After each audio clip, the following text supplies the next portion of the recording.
What's up, guys? This sponsored. Oh. Here we go. Take two. Well, since it's at the beginning, I can take another take. Take two. Here we go. Take two. I got him under pressure right here, folks. I got him under pressure to do the commercial. Oh, the light. That light's right. Yeah. That light's Yeah, that's fine. I'll move it. Yeah, I got. That was kind of bright, but I got it already. What's up, guys? This podcast is sponsored by Yak Attack. It's yakattack.us. And Yak Attack is the leader of the kayak fishing industry, specializing in kayak fishing rigging solutions. Anything you want on a kayak, as in rod holders and all that stuff, is Yak Attack has made it, and has made it to where it's interchangeable with kayaks. Mount your cell phone up there. Mount your cell phone. He showed that the other day. Yeah, he did. Yep. As kayak anglers themselves, Yak Attack, the guys at Yak Attack, are tightly integrated in the kayak fishing community and are acutely aware of what the sport needs. And all starts with the gear track. It's like a simple one little thing. One piece of hardware goes on your kayak, and then everything is attached to this. It's the gear track, and it's the Mighty Mount. And the gear tracks come in all different sizes and colors and styles. You got the real heavy duty ones with 4 screws in it. You got the smaller ones you don't have to put a lot of pressure on. Then you got some plastic ones that are different colors. Shorter ones for like camera mounts that you know you're going to put in one place, or rod holder's going to go in one place. Longer ones for if you want to, you can use these things to strap stuff down. So these tracks can be long, all kinds of stuff. Yeah. So many uses. Yeah, many uses. And what's cool about it is just that one piece, and then the ball. It's one little simple piece. It's a ball with a T-mount, the T-screw, T-bolt on the bottom of that, and it slides in, tightens down, and then everything is attached to that. And everything is rod holders, a variety of rod holders, and camera mounts for still cameras and your GoPros. The light poles with the day flags that fold into the flag. And as long as the track as you get, you're able to move whatever you're using along that. Yeah, just say if you have a long one, you can have a rod holder and your camera mount. Oh yeah, and more than one thing in there as well. Yeah. And your fish finder with the fish finder mounts that hang off the side of the boat. And if you don't want your fish finder the next week or the next trip, or you want to put it away because the battery died or anything like that, you can take it off and store it away. Yep, slides right off, and the track stays, and the unit comes off really easy. And Yak Attack also has stuff like the Black Pack crate system, which is a super high tech crate with everything attaches to it. But what's cool about the crate system is you put everything in, you take everything, put it in your boat, take it out, put it in your truck.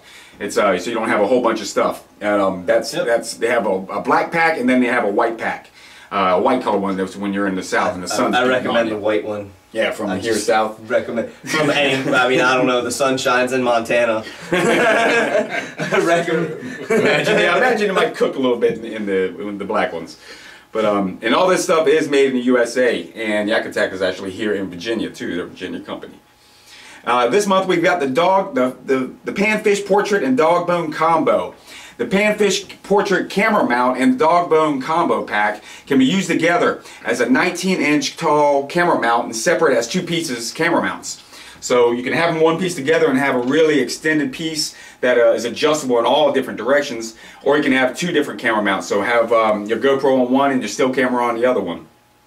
The pivoting head with adjustable friction disc of the panfish portrait gives a horizontal planing that the dog bone fully articulates for maximum flexibility, so you can get that perfect shot in front of you, over the shoulder, even angled on the water like the Rob Troy shot.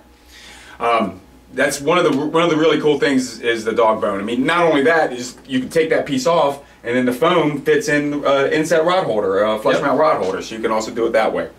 But lots of great gear over at Yak Attack, and it's yakattack.us. All right. Ready for you? Come on in. Come on in. Okay. I can get up off this sofa. That thing's low, man. It's real low. I got it. I took the feet off of it when I moved downstairs. If you have a chance, you got to mention the terrain retractor. That's just one of his new products also. Have you seen that? What's that? It's a built-in retractor that you can put on your kayak, so you can attach boga grips. Yeah. Or radios. It's a terrain retractor built into a piece that mounts on a gear track, or on mounts, anywhere you want it. It has a piece attached to it that has the T-bolt to it, and it screws right on. And it's got a Kevlar, it's got a Kevlar cord, and so you can so you're not dropping boga grips. Retractable, fully. It's pretty nice. Yeah. He's just a mad scientist. Anything anybody can think of. Exactly. And if you have an idea, he can make it. Yeah. If you have an idea, he can make it. You just have to know what you want. What's even funny, he's probably already thinking about it. Right. He's probably already got it in production, so you just He never stops. It never stops. I've known him for years, and we'll sit there talking about things, and suddenly, I've actually seen him at his shop talk about something. He'll go in and start doing it on the CAD or whatever, and 10 minutes later, it's being seeing the seed. I'm like, whoa. Well, I remember several times, especially when we first started doing the filming and everything, before he would talk to the camera. It's funny because he would call himself. Kevin would call his own phone number and leave a voicemail for himself with an idea he just had. Yeah. Don't want to forget him. Yeah, an idea that you don't want to forget. And he would just, while we were out fishing, he would call himself and leave a voicemail to himself. Mm-hmm. Smart idea. Yep. I'm not trying to pick up my voicemail. Yeah, well, the thing is, I actually went in a discussion about this with somebody. He's talking about somebody brought up that because I like to have fun with whatever I do. Whenever I'm even working, I used to cut grass and rake leaves and shit, and I used to twirl the rake around just to have fun with it, right? And people always just give me shit. It was like, oh, why are you always goofing around? Because trying to have fun, And then I'm always kind of obsessed about little details about stuff, like. Then somebody says, "Well, you get obsessed about stuff." Well, without being obsessed about stuff, you don't become really good at stuff. I mean, that's expert angler. You have to be a little bit obsessed to go after it.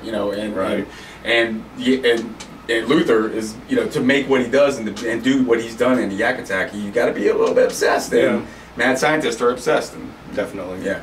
And he's just going great. Yeah, absolutely. Just ridiculous. He's looking for a new headquarters now. They're outgrowing their other one. He's gotten into some This is insane because the last time when we went up there, a year and a couple months ago, he was getting ready to move. Yeah, it's just crazy. Yeah, it's taken off, and right here in Virginia, it's great. It's nice he employs local people, and when he offers up a job, he puts it up on Facebook, and you can see he's going to hire somebody that's passionate. He's not hiring for the community. Right, he's not hiring a technician, a bookworm, or something. He hires people from the community, educated, that knows what the people want. When someone says that they want, a fish, a rod holder to go a certain way, they know what you're talking about. Yeah. And that's probably the longest commercial Yak Attack has had on this podcast so far. That's a 7-minute commercial for Yak Attack. Hey, he deserves it. YakAttack.us. And just an awesome dude in general. Right. Yeah. No, I'm happy that he's, of course, the first sponsor of this podcast, and I'm stoked about that. So yeah. And when I came to him, it was really cool because it was like, yeah, of course. Luther's awesome. And thank you, YakAttack.us. And this podcast is number 30. 30. Wow. That's less than we started at the beginning of the year. Right? Yeah, so we're not gonna get 52, but almost. we took a few weeks off here. Well, we took a few weeks off when we were drum fishing. Yeah. A lot. That's important. We did podcasts too while we were drum fishing. Well, we ought to talk about it. We also took a couple weeks off in the middle of the summer. We ought to do for the 50 and try to get another big group of everybody in here again. Try to do that. Yeah. 30 in a year. That's good. Dude, really honest. So it's you start to mess with the sound. You set the tripod off right at the corner over there. When we did everybody in here, we had everybody was lined up from over there. Yeah, it was a big crowd of folks. Yeah. Well, the only problem is once we get 4 people. Lee starts to, when you get 4 people, Lee starts to get another conversation going. Okay. Wait a minute. And that's kills it because if you're a listener, you listen over here, and all of a sudden there's other shit happening. Exactly. What are they talking about? And I immediately, I don't like stop anything, but I'll stop shit there. I was like, come on. Everybody quiet. Yeah, it's bad, especially Jay. Me and Jay will talk about some shit. Just go off on some random shit right here. Jay can't be in here with somebody else. Yeah, well, we did Rogowski. We did Rogowski and Jay. Oh boy. Me and Jay tried to talk the whole time. Yeah. It's Kayak Kevin podcast number 30, and it's September 7th, 2014, and we got Wayne Bradby from Tidewater Kayak Anglers Association, TKAA.org, and Lee. All right. And from my house. Yeah, because that's where we're at. And what mainly we're going to be talking about probably is the TKA tournament coming up on September 27th. It's on a Saturday in a couple weeks. That's always a huge tournament. We'll get in on that. We actually did some fishing this week. Did you do any fishing this week? Not this week. No. I got out last week. Didn't do much. Well, we didn't talk to you last week. Yeah, so yeah. Here we go. Yeah. That's what I was just thinking. I was like, oh man. No, I've been out a couple times this year and have gotten the big skunko. And last time I went was the big skunko. A lot of paddling and. But if you don't, you're not going to catch fish sitting on your sofa in the house. What region? Up on the Back River area. Okay. And it's been hit or miss. It's a lot of paddling, man, and it was hot this week. Yeah, it was really, hot this week. It really just jumped up there. But last week, the weather was strange last week because it was cold, and it was cold the week before. So when you went fishing, the weather it's just this summer's been crazy. I was just happy it was this hot this week. I was just right. Yes, well, thank you. When we went fishing this week together, yeah, really expected more. Than that. Yeah. Especially when we went up on the eastern shore looking for reds. Yeah. That was the main target, flounder second. And we totally thought, okay, this is we always think that when you go. It's perfect weather conditions. And the weather has been good. We watched the weather over there for days before we go because we want clear water and stuff. Right. So. It's been a little swelly, but it wasn't too bad. The tides were all right. But it was it was just we got in there and it was more houndfish than we've ever seen ever. Needlefish, more needlefish. Not even like the houndfish are actually fun to catch if you get one. Not official that size. There was bait, there was plenty of that type of stuff, but there was mullet and all that stuff. But there was just a million houndfish. I mean, more than we've ever seen. It was just crazy. It was like Well, I usually try. I try to avoid the weekends if I can, just because it gets too crazy. But that's why this was Memorial Day. We went on Monday, Memorial Day. I'm on work. And that was the thing is, I was like, I'm all like, because that's my day off now. We used to have our days off, and now we're working at Appomattox. I don't have Thursdays and Fridays off, which we've been to have our Thursdays and Fridays off. It's been years. 6 years. For a while, it was Tuesday, Wednesday, and then it was Wednesday, Thursday, Friday. But it's always been the same days. So Monday, I'm like getting ready for my loner session. Okay, where am I going to go by myself? Because everybody's working. Right. And then it was like, oh yeah, it's a holiday. Where we're going to go? So we decided to go over there because we haven't been over there in a while either. Yeah. So. And figuring that's the best way to get away from people. Yeah. You know what I mean? Yeah. Now, that is such a big. Well, first off, it's a $17 deterrent. Yeah. It's a $17 deterrent. Go look. And if you don't have the easy pass now, it's a $26 deterrent. I'm just going to tell you that right now. Wow. That if you don't have an easy pass, it's full. There and back. Full buck. So there's no return on there's no $5 return if you don't have the easy pass. Yeah, so for the tournament, you guys coming in from out of town if you don't But it also I tell you most guys coming out of town have if they're coming from the north they have easy pass. Easy pass also free, they take debit cards now at the booths that they have for the past couple of years. For a long time they didn't take a credit card or debit card at the toll booth and people would just they turn you around. Wow. So get your easy pass, it's free. Yeah. So might as well. They're coming I'm on here. on Kevin's and I'm on Maggie's, so I've got two that I can put in my truck. I don't ever go to Portsmouth, so I don't need to. You know what I mean? Just in case. Yeah. But so we went over there, and of course, halfway through the day, I'm like, man, this guy brought his skunk over with me because he's been getting. It's been terrible. Yeah, and I was like, man, absolutely and then I'm not even questioning like. What do you? Because he's always optimistic, It's just, we're gonna get him in here. We're gonna get him. Yeah, really optimistic. Really optimistic, right? And I'm like, halfway through the day, I'm like, man, do you say that every time you go? Or you need to stop saying that. Like, stop. You gotta have the attitude. You can think it, just don't say that shit out loud. Like, All right. But then, of course, bam, we're casting, we're drifting out, we're casting along the edge, drop off creek. And all of a sudden, there's a whole bunch of kind of ruckus over here. Ruckus, a blow up, and it's just a ruckus, a blow up, and it happened for seconds. Yeah. So we went towards needlefish. It was too big. Yeah, it wasn't the needlefish. We're thinking striper. I did catch a small, baby, tiny speck, jigging in a small hole. Yeah, we're thinking stripe or something like that. So we throw into it. I mean, probably 5 or 6 casts, and eventually, like right at the boat, something comes up and just swipes my bait and misses it, and it's not big. Right. So I was like, I don't know, maybe a little stripe or something like that. I throw right back up, and the next time, as soon as it hits the water, it just gets nailed. And it was we didn't measure it, but it was probably, I would venture to say 24 to 26 inch puppy drum. Yeah, but there's stripers in there, so I'm watching them. It's like, it's not a striper because this thing just speckled trout rod, because all I ever fish for the little reds with is the lightest Bro, I mean, Make it if fun. it'll cast the lure I want to throw, I'll use it because I don't even, you know, the rod I used to use for little reds is the one I use for the big ones now. So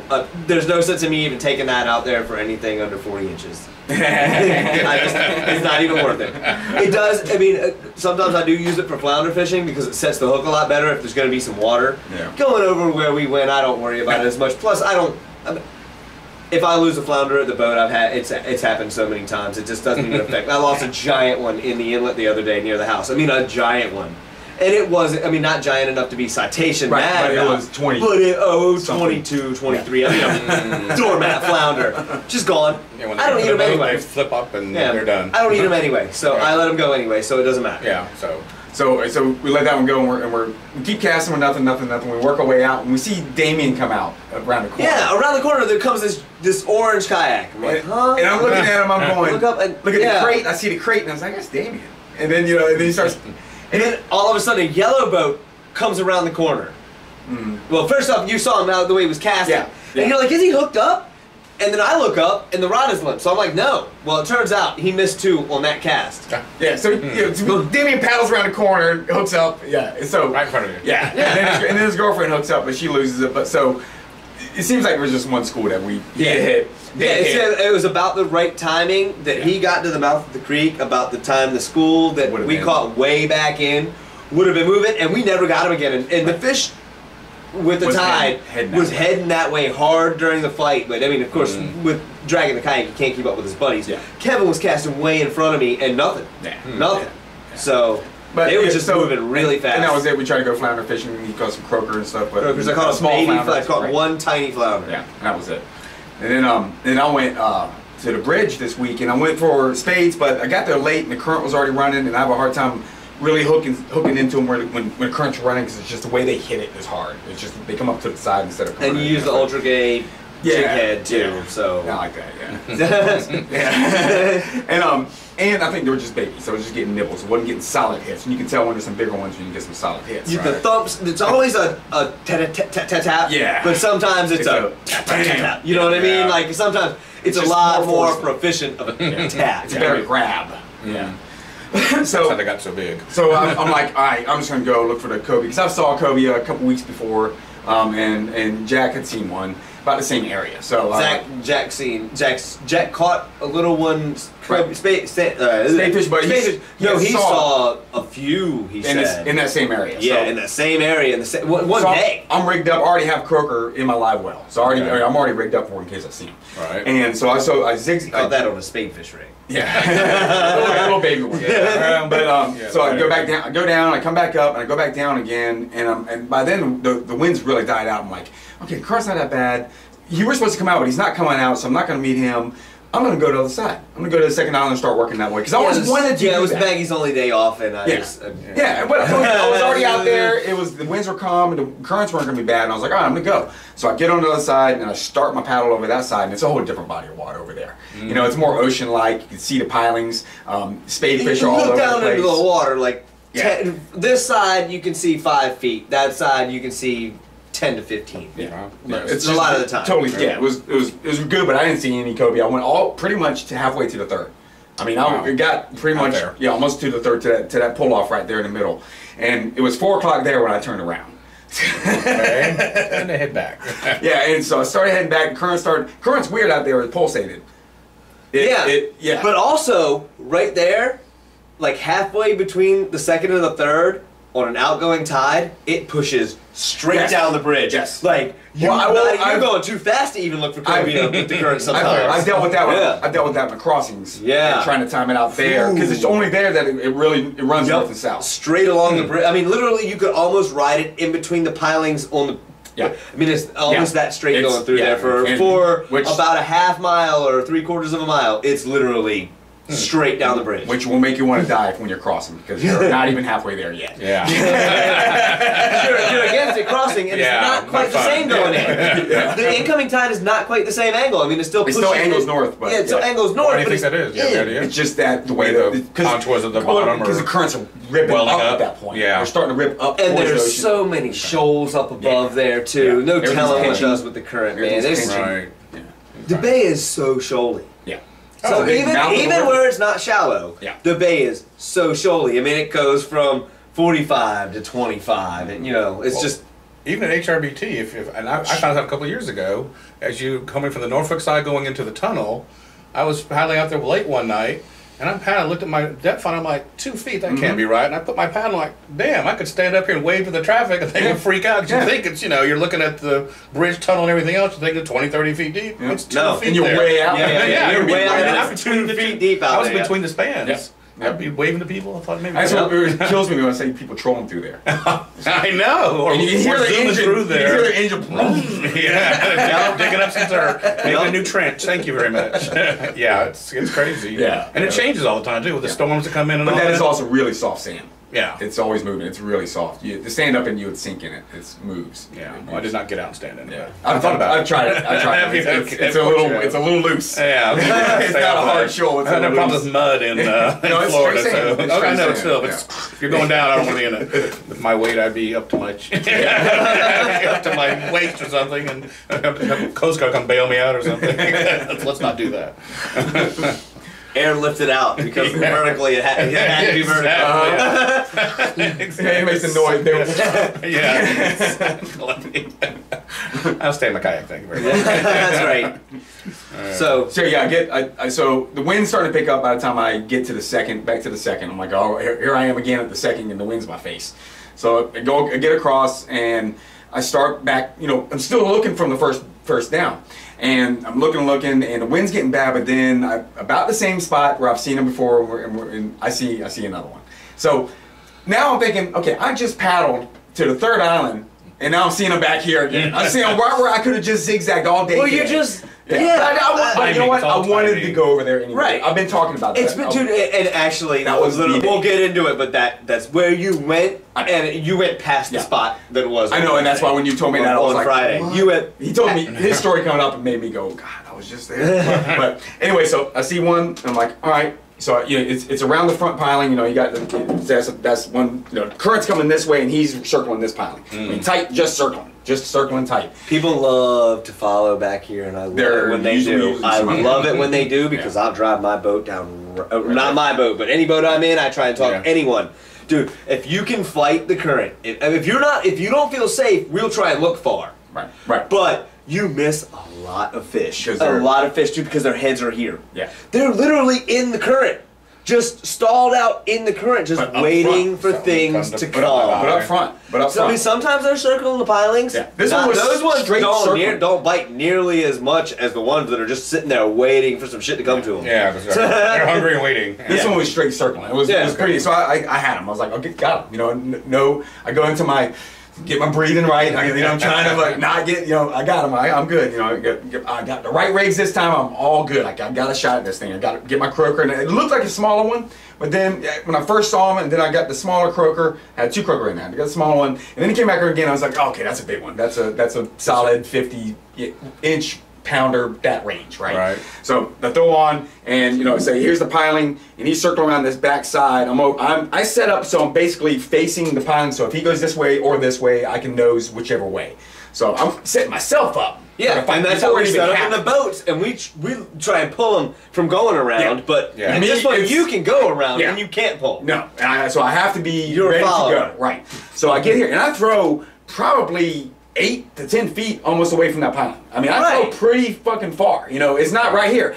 But as soon as that croaker hits, the croaker just darts down, and this fish is right there. He dives so fast that his tail slaps the piling and splashes. I'm like, whoa. I'm like, okay, shit, he's going. And I'm watching my line because the croaker's running. It's just and all of a sudden the line goes kink. Right, it goes weird. Right, it just kind of stops and jerks, and I'm like, oh, okay, he's got it. And I'm like, oh shit, he's moving towards the piling, and I set it in gear, and and the line comes snapping back at me. I'm like, fuck, I broke him off. Fuck, and I didn't even look at the line's way over here, and I just put my head down, like, damn, okay.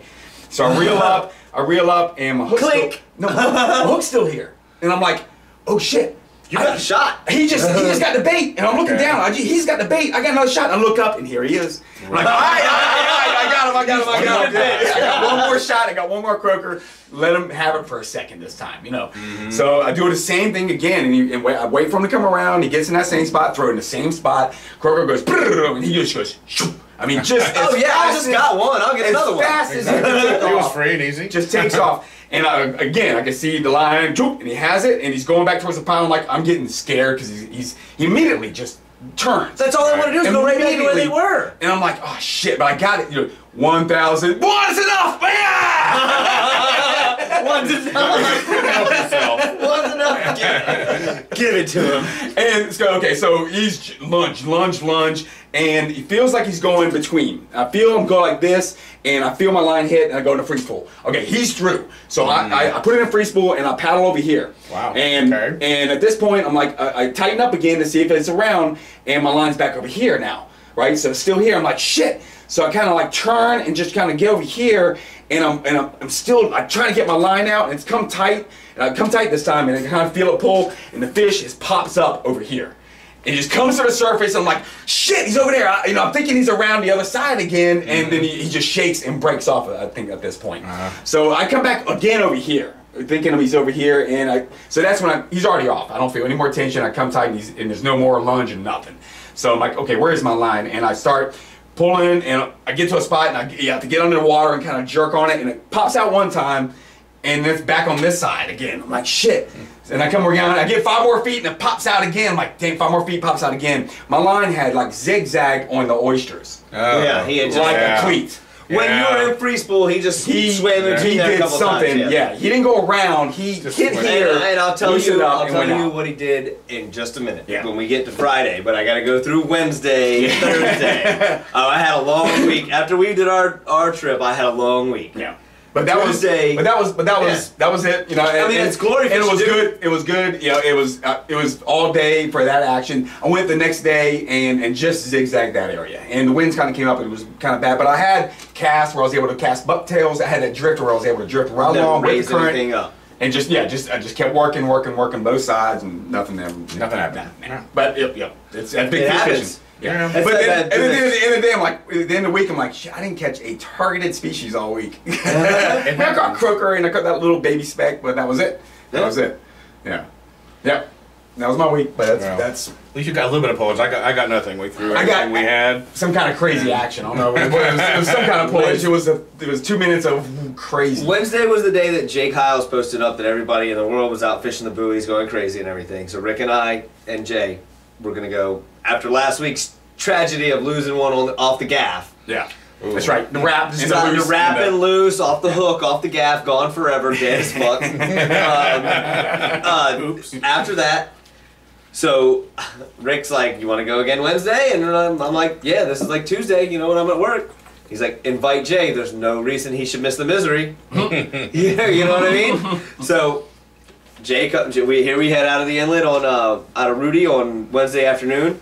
We go out and check both dump site buoys and nothing's there. We didn't see anybody fishing the dump site buoys on the way out. We were going to go out and troll. So we went out to the dump site buoys, didn't see anything, set the baits out, trolled the areas we normally troll. We headed inshore off Dam Neck, trolled around there. Nothing. All day, nothing on the troll. A ballyhoo got nailed by either bluefish, something just like houndfish, I don't know. Yeah. Something played with the ballyhoo on top a couple times, but nothing even like... It was like scratched up. It wasn't really harassed or attacked. So it's getting, towards the evening. We decided, last week we were down near Sandbridge again. This week we actually have some eels. So last week we had eel. We saw the fish on the Sandbridge buoy trolling by it. We went, So this week. We troll up to the Sandbridge buoy, and all we got is the 2 plugs out way behind us. They're fine. They're not in the way. Nothing's going to bother anything. We roll up to the buoy and don't see anything. So we figured I was like, I'll throw this bucktail up there, see if I can tease one up. I threw the bucktail up there and jerked it twice, just like last week. And this thing, I don't know how big this fish was. It was big. It was strong. And it took off around the buoy instantly. Yeah. I mean, it took 20 yards of line going around the buoy in no time whatsoever. And I mean, we tried to get around. It just came back under the chain. I don't know what happened. The line was jacked. Yeah. Anyway, this thing was gone. But when we rolled back up, as we're trying to circle, I see a fish. I don't know if it was my fish, but I see a fish still in the water down there. So I'm like, there's fish on this buoy, man, more than one. I mean, and it looked like there was movement down there. So way down. So I'm like, not too hard. I mean, heartbroken, but not too heartbroken because we didn't see that fish, and now I've seen fish. Yeah. You know what I mean? Yeah. So at this point, we got the lures in the boat and everything. Take the eel. I'm like, Jay, throw the eel. Nah, I'll throw a bad cast. This ain't gonna be my fault. Y'all are like not wanting to throw a fish. Yeah. Well, we don't even know if it was my fish or another fish, or if we even saw more fish down there. But it looked like it. It was just deep. You know what I mean, the water's blue. I mean, or not blue, but it was real greenish. I mean, green blue, and you could see way down into it. Yeah. So anyway. I threw the eel up there because Jay wouldn't throw the eel up there. I threw the eel up there, I let it sink way down and nothing. I reel it up and it comes to within sight and there's another 40 to 50 pounder right behind it. Oh boy. No bucktail hanging out of this thing's mouth. Not the one I just let go with a bucktail in his face. Right. You know what I mean? Not the one that just broke the bucktail off. No bucktail hanging out of this one. And we see him. So at that point, you just drop the reel in free spool. I put the reel in free spool, and this thing's gills just flare. It's on. Sucks at him. It's on. Yeah. The flare is the suck. Yo, yeah. The eel disappeared. He opens his gills, and the eel just disappeared. Yeah. So at that point, I mean, as soon as that situation's done, I just set the hook. I hook this thing, and he takes off and goes all of maybe 10 feet. Pow! Just right. I mean, he took angled right against the chain. I felt it the whole time. How far? Well, you pull him away from the. We tried. Yeah. We didn't even have time to try. When he came after the eel, was he still at the? Right? Oh yeah, I mean the eel just there was a shit ton of current, so the eel was fairly straight down. And they're so. I mean, you hooked yours. They're fast. Yeah. You're really. Right. I thought lightning. I thought I was kind of thinking you had made a cast to it. You were reeling back, and you followed it up, and he stopped it. You know, but he was right. No, he followed it up, but it was still near the buoy. Yeah, you know what I mean? Weren't that far away from the buoy. Yeah. It wasn't. It was just a low angle. You know, and the boat was still closer to the buoy. Yeah. The eel was back away from the boat. The boat was closer. You know, that angle wise, the boat was closer to the buoy. So he just immediately. I mean, like literally 10, 12 feet and done. Done. So that's two in a row. Big that was it. You know what the salt is? The very last. So we decide we troll for another 15 minutes or so. Then we decide we'll check the two dump site buoys that we already checked on the way out. On the way in, because the fish change buoys all the time. You know what I mean? They're all able to show up at any time. The first one didn't have anything. The closest one to shore, I throw up there, not seeing anything. 2 jerks of the bucktail, tight. 25-incher. Another baby. Little guy. I've caught them all effing year. They don't break you off. Yeah, I've caught them all effing year, man. Not what you're looking for, though. All year, I've caught them. It was crazy. 2 jerks of the bucktail and wham again. So that was Wednesday. Thursday was the big decision. The weather was not supposed to be. It was supposed to be not windy. There was not supposed to be a sun ray at all. That's what I went out to. So we Thursday, yeah. So there's not supposed to be a sun ray at all. So at the marina or on the way, a guy from the marina where Jay's boat is hits me and Jay up and is like, "What are you guys doing?" I'm telling him we're thinking about, we're gonna go fishing, and we're like, you want to ride with us or we'll ride on your boat. He didn't have anybody at the time, so we thought we were kind of going on our boat. We go to the boat, we're getting ready to get bait and everything, and he calls. He's like, 2 people, Jerry and his buddy are coming, so we're going to take my boat. 5 people is just too many people for Jay's boat. So 5 people, we go on this guy's. This dude's 28-foot Master Marine with the 4-cylinder diesel, doesn't burn any fuel at all. So we head out there to the bridge. Oh my goodness. Glory days. Yeah. We caught over a dozen. I would venture to say we probably caught 14 or 15. Wow. It was stupid. And this is where I was just a couple days ago. Yeah. No. This was further down. Okay. Thursday further down near the third island. Back and forth. The biggest one was like 35 pounds or so. We caught them. I mean, bucktails, eels, the Ron Z lures. We caught them. Nice. That would have been the day to like advertise some lures first. Yeah, and that was like it was really bittersweet because Jay and I are together. Right. And we're getting them, but we're small. sight fishing. No, they're not small. We kept our limit. Yeah. We're sight fishing, but it's on somebody else's boat. We haven't, you know what I mean? right. Like, and we haven't caught one off his boat yet. That's right. But That's right.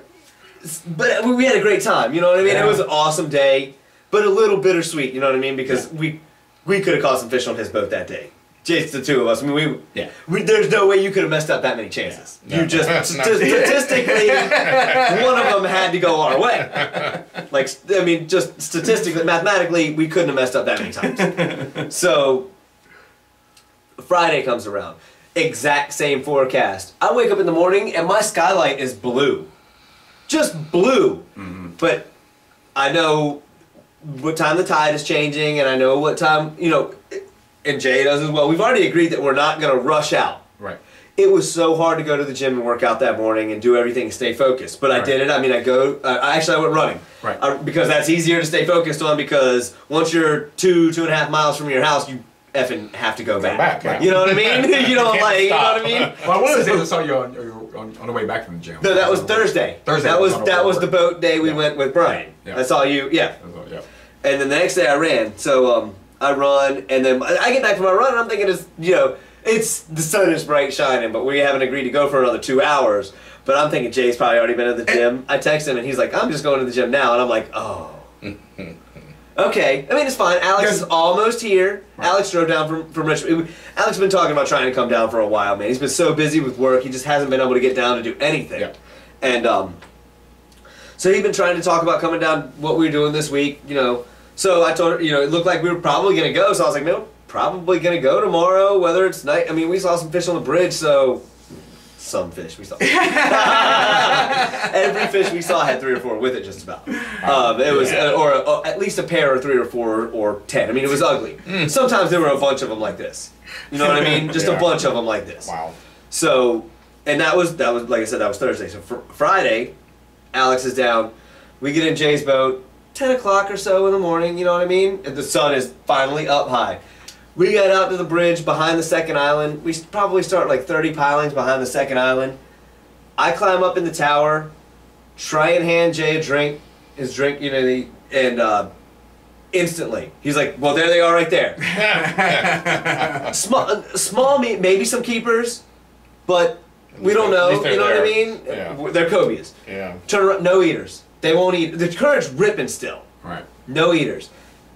Okay, we mess with them for 10 minutes or so. Go to the next piling. Fish there. Same size fish, you know what I mean? Weird. Like maybe they're between the two pilings. You know what I mean? It may be a big school of little ones, but we don't know.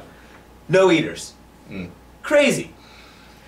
I think we skipped one set of pilings. You know, one set of pilings we didn't see a fish on. The next set of pilings had keepers on it. So it was like 2 keepers and a little one. Still not. We throw up there, turns on the eel and nails it. Oh boy. I got the keeper on the eel.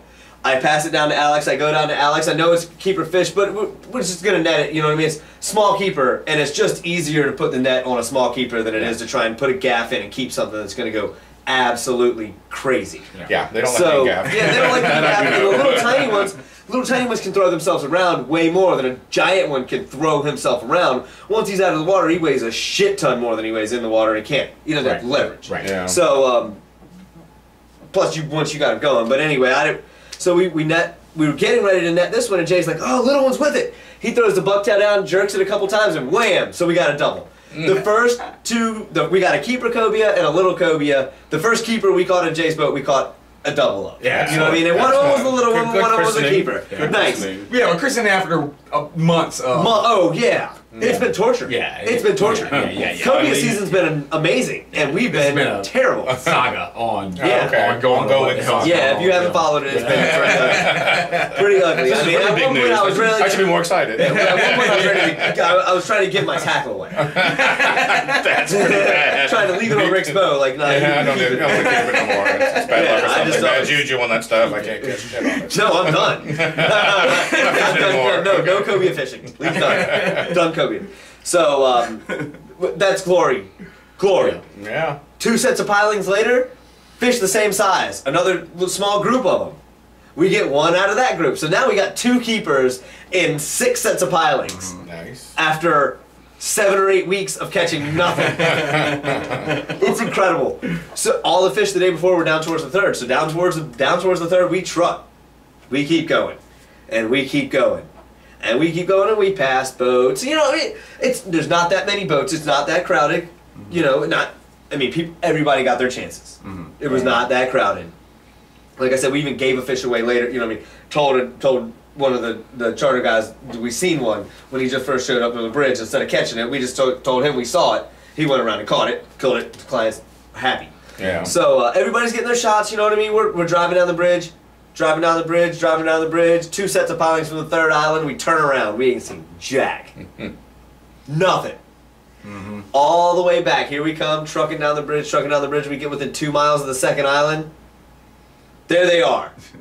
No eaters, we get a few sets of bigger no eaters now. You know, 43. At least they weren't eating, so you should be 43 so good. to 45-inch fish. You know what I mean? No eaters, just does. Just The next set. and then we roll up. And then we roll up, and Jay's like, I'm down at the bottom. Alex is up there with Jay, but Alex is doing something, tying something. Jay's like, there they are, every piling. Nice ones. Nice pilings. So he does the turn like we normally do. There's no sense in rushing this at all. Yeah. There's not enough boats out. Nobody's putting any pressure on you. The fish don't go anywhere. We turn around, we come back up to the piling.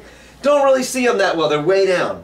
See, that's before that we literally spent 45 minutes on a school of like 10 of them.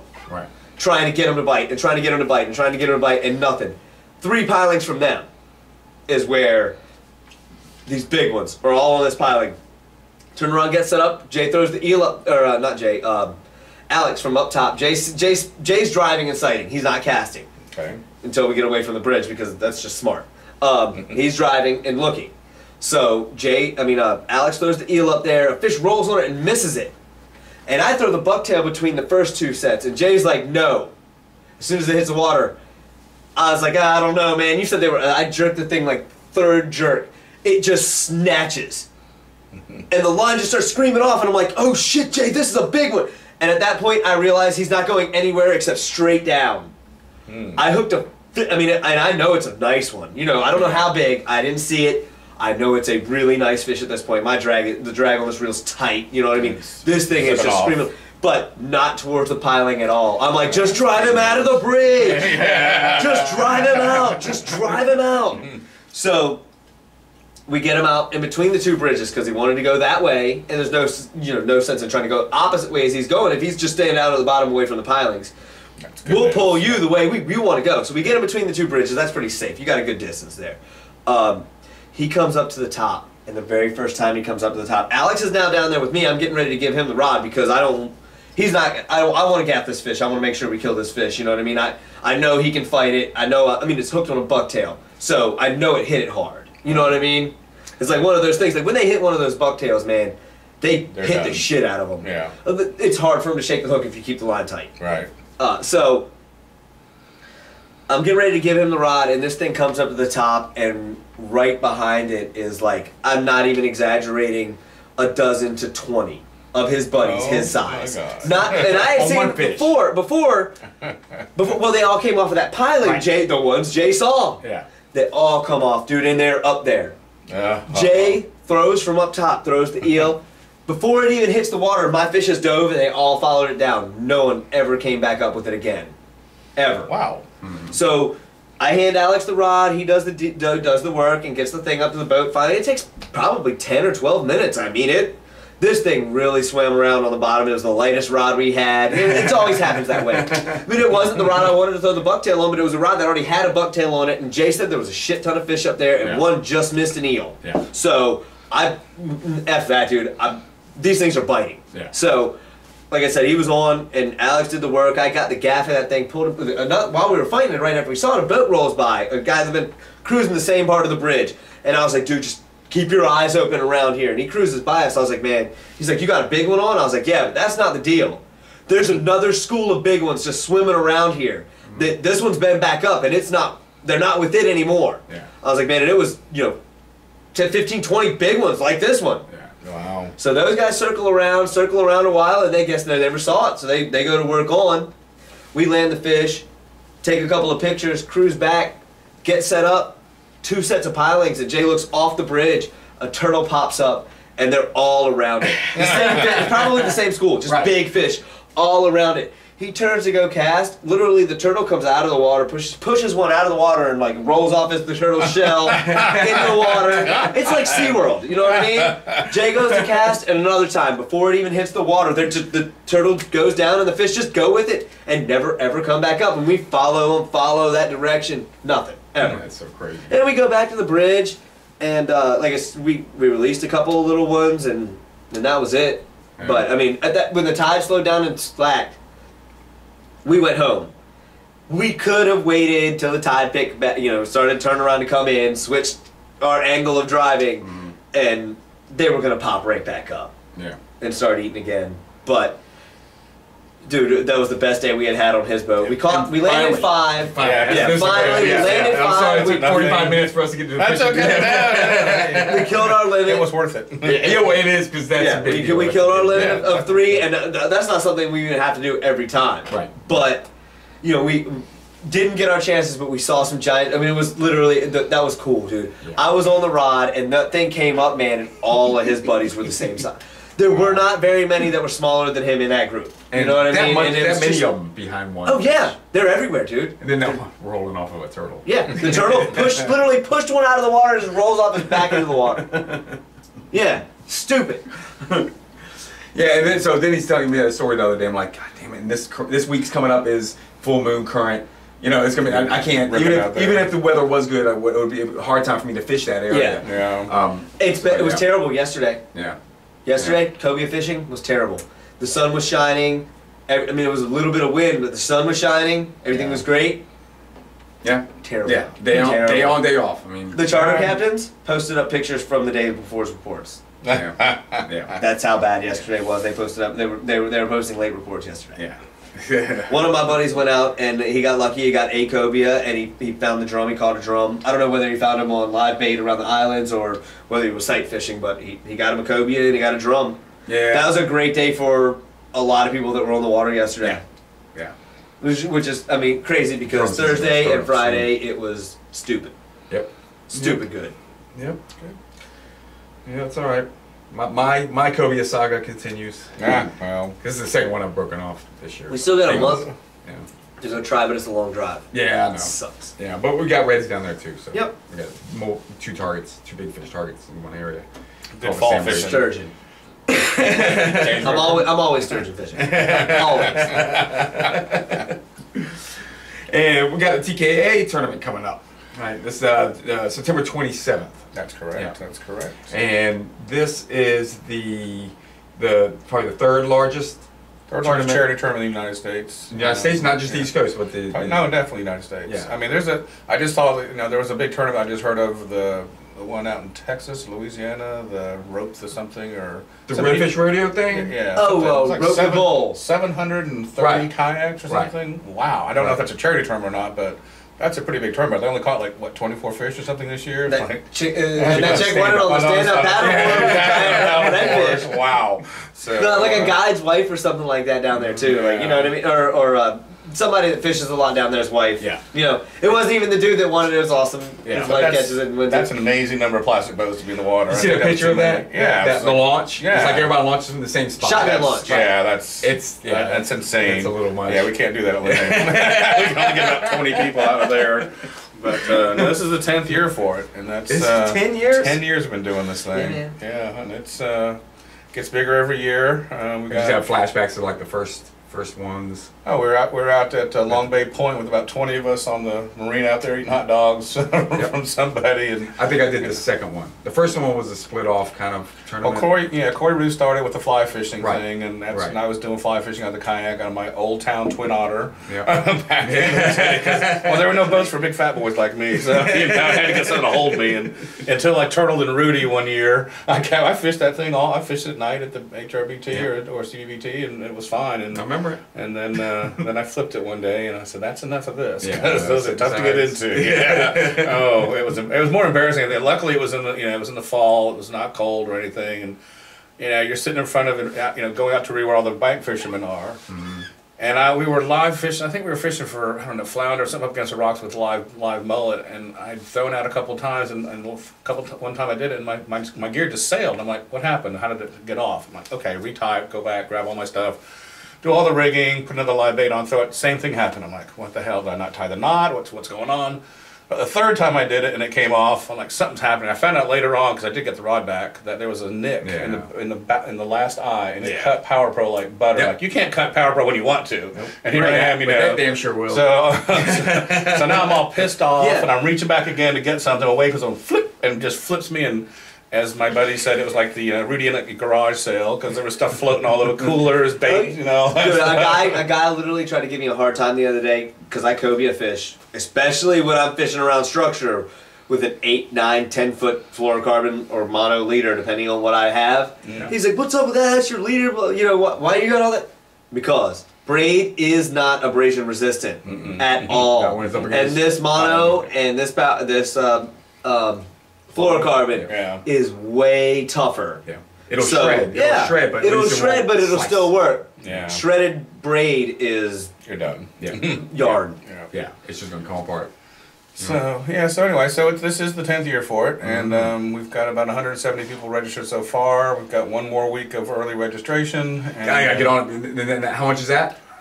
65. We went $5 this year. 65. What is it after 80 after registration. And you don't get the T-shirt. So we gotta. Yep. Okay. So early registration, people. You said is September 15th is the last day for early registration. This will be up before then. So okay. This will be up tomorrow or the next day. Yeah. So September 15th is 65. Right, and the T-shirt and all that. Captain's bag. Yeah. Well, is that the first 125 get the premium captain's bag. Right. And we got some good goodies this year, which will.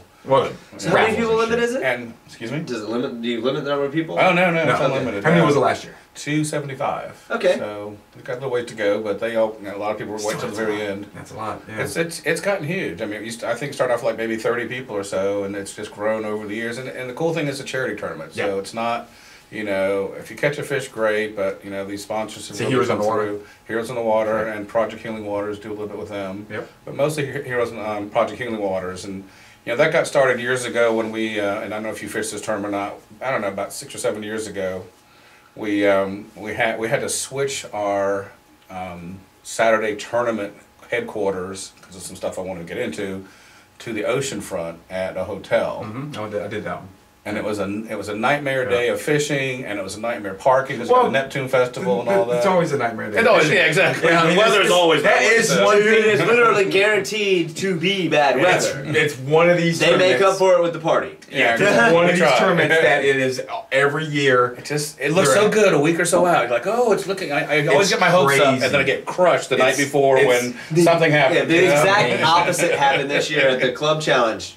Yeah, because 2 days out, I was cussing Billy. I told him I hate him. I was like, I'm not doing this, dude. That's terrible. 15 knots, rain. Yeah. No, I'm not going to the bridge. I am not taking off work for that. Mm-hmm. Yeah. That morning, no wind. It was dead calm. Sun, Well, so far this tournament's always been forecasted to suck. I mean, you can see it coming. That week it's like, here we go. It's a forecast. One year we had a nor'easter.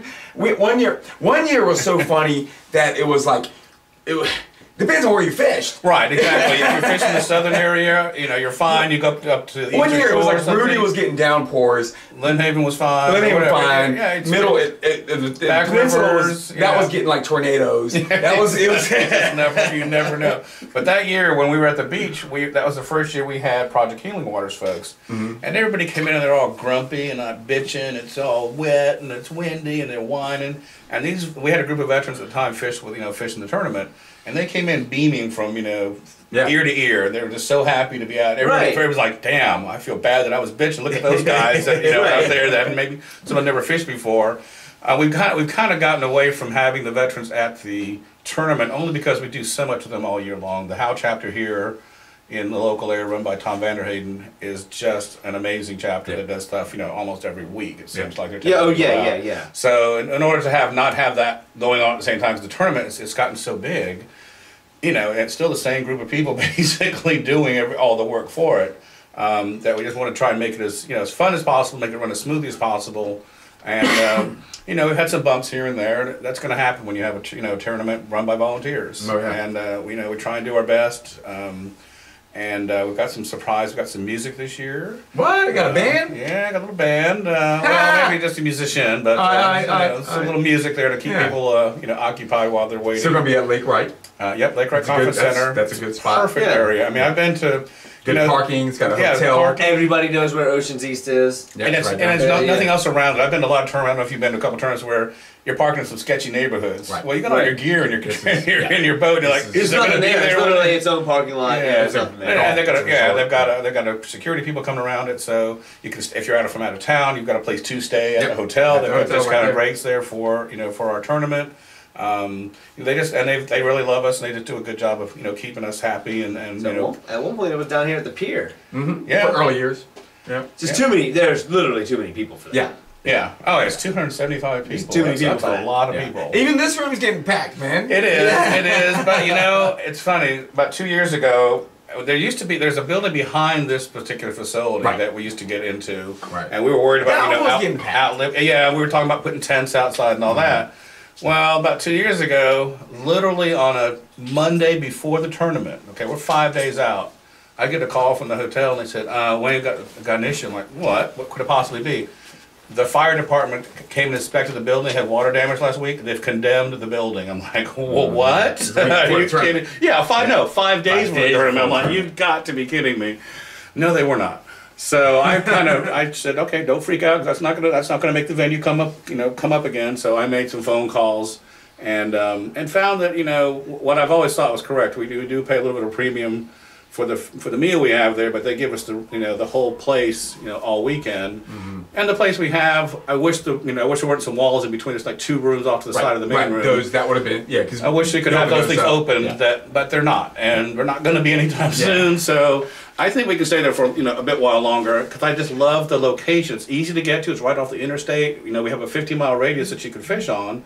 And so you can go anywhere up and down. It's right there. And it's right in the middle of that. Yeah. So if you're freshwater fishing, you can get out to Suffolk or any of the other lakes that you might want to go to. Yeah. If you're going to the peninsula, Back River, wherever up there, you can go to Eastern Shore. You can go, Lynn Haven Rudy, obviously. And so it's just such a centrally located place that I hope we never have to leave from there. But we shall see. I tell you, man, if anything, just thinking about it, smaller tables, because there's big round tables in that room. Yeah, like smaller, more like squared off table type of thing. That's all they have, though. Yeah, that's what I figured. That's what they have. Yeah. It is what I mean. Most of the time, we don't have everybody coming back for the meal the next night anyway. So, but it's always that's what I really hate about this, is it's always a guess as to how many people show up, because the meals are relative. That's probably our biggest expense.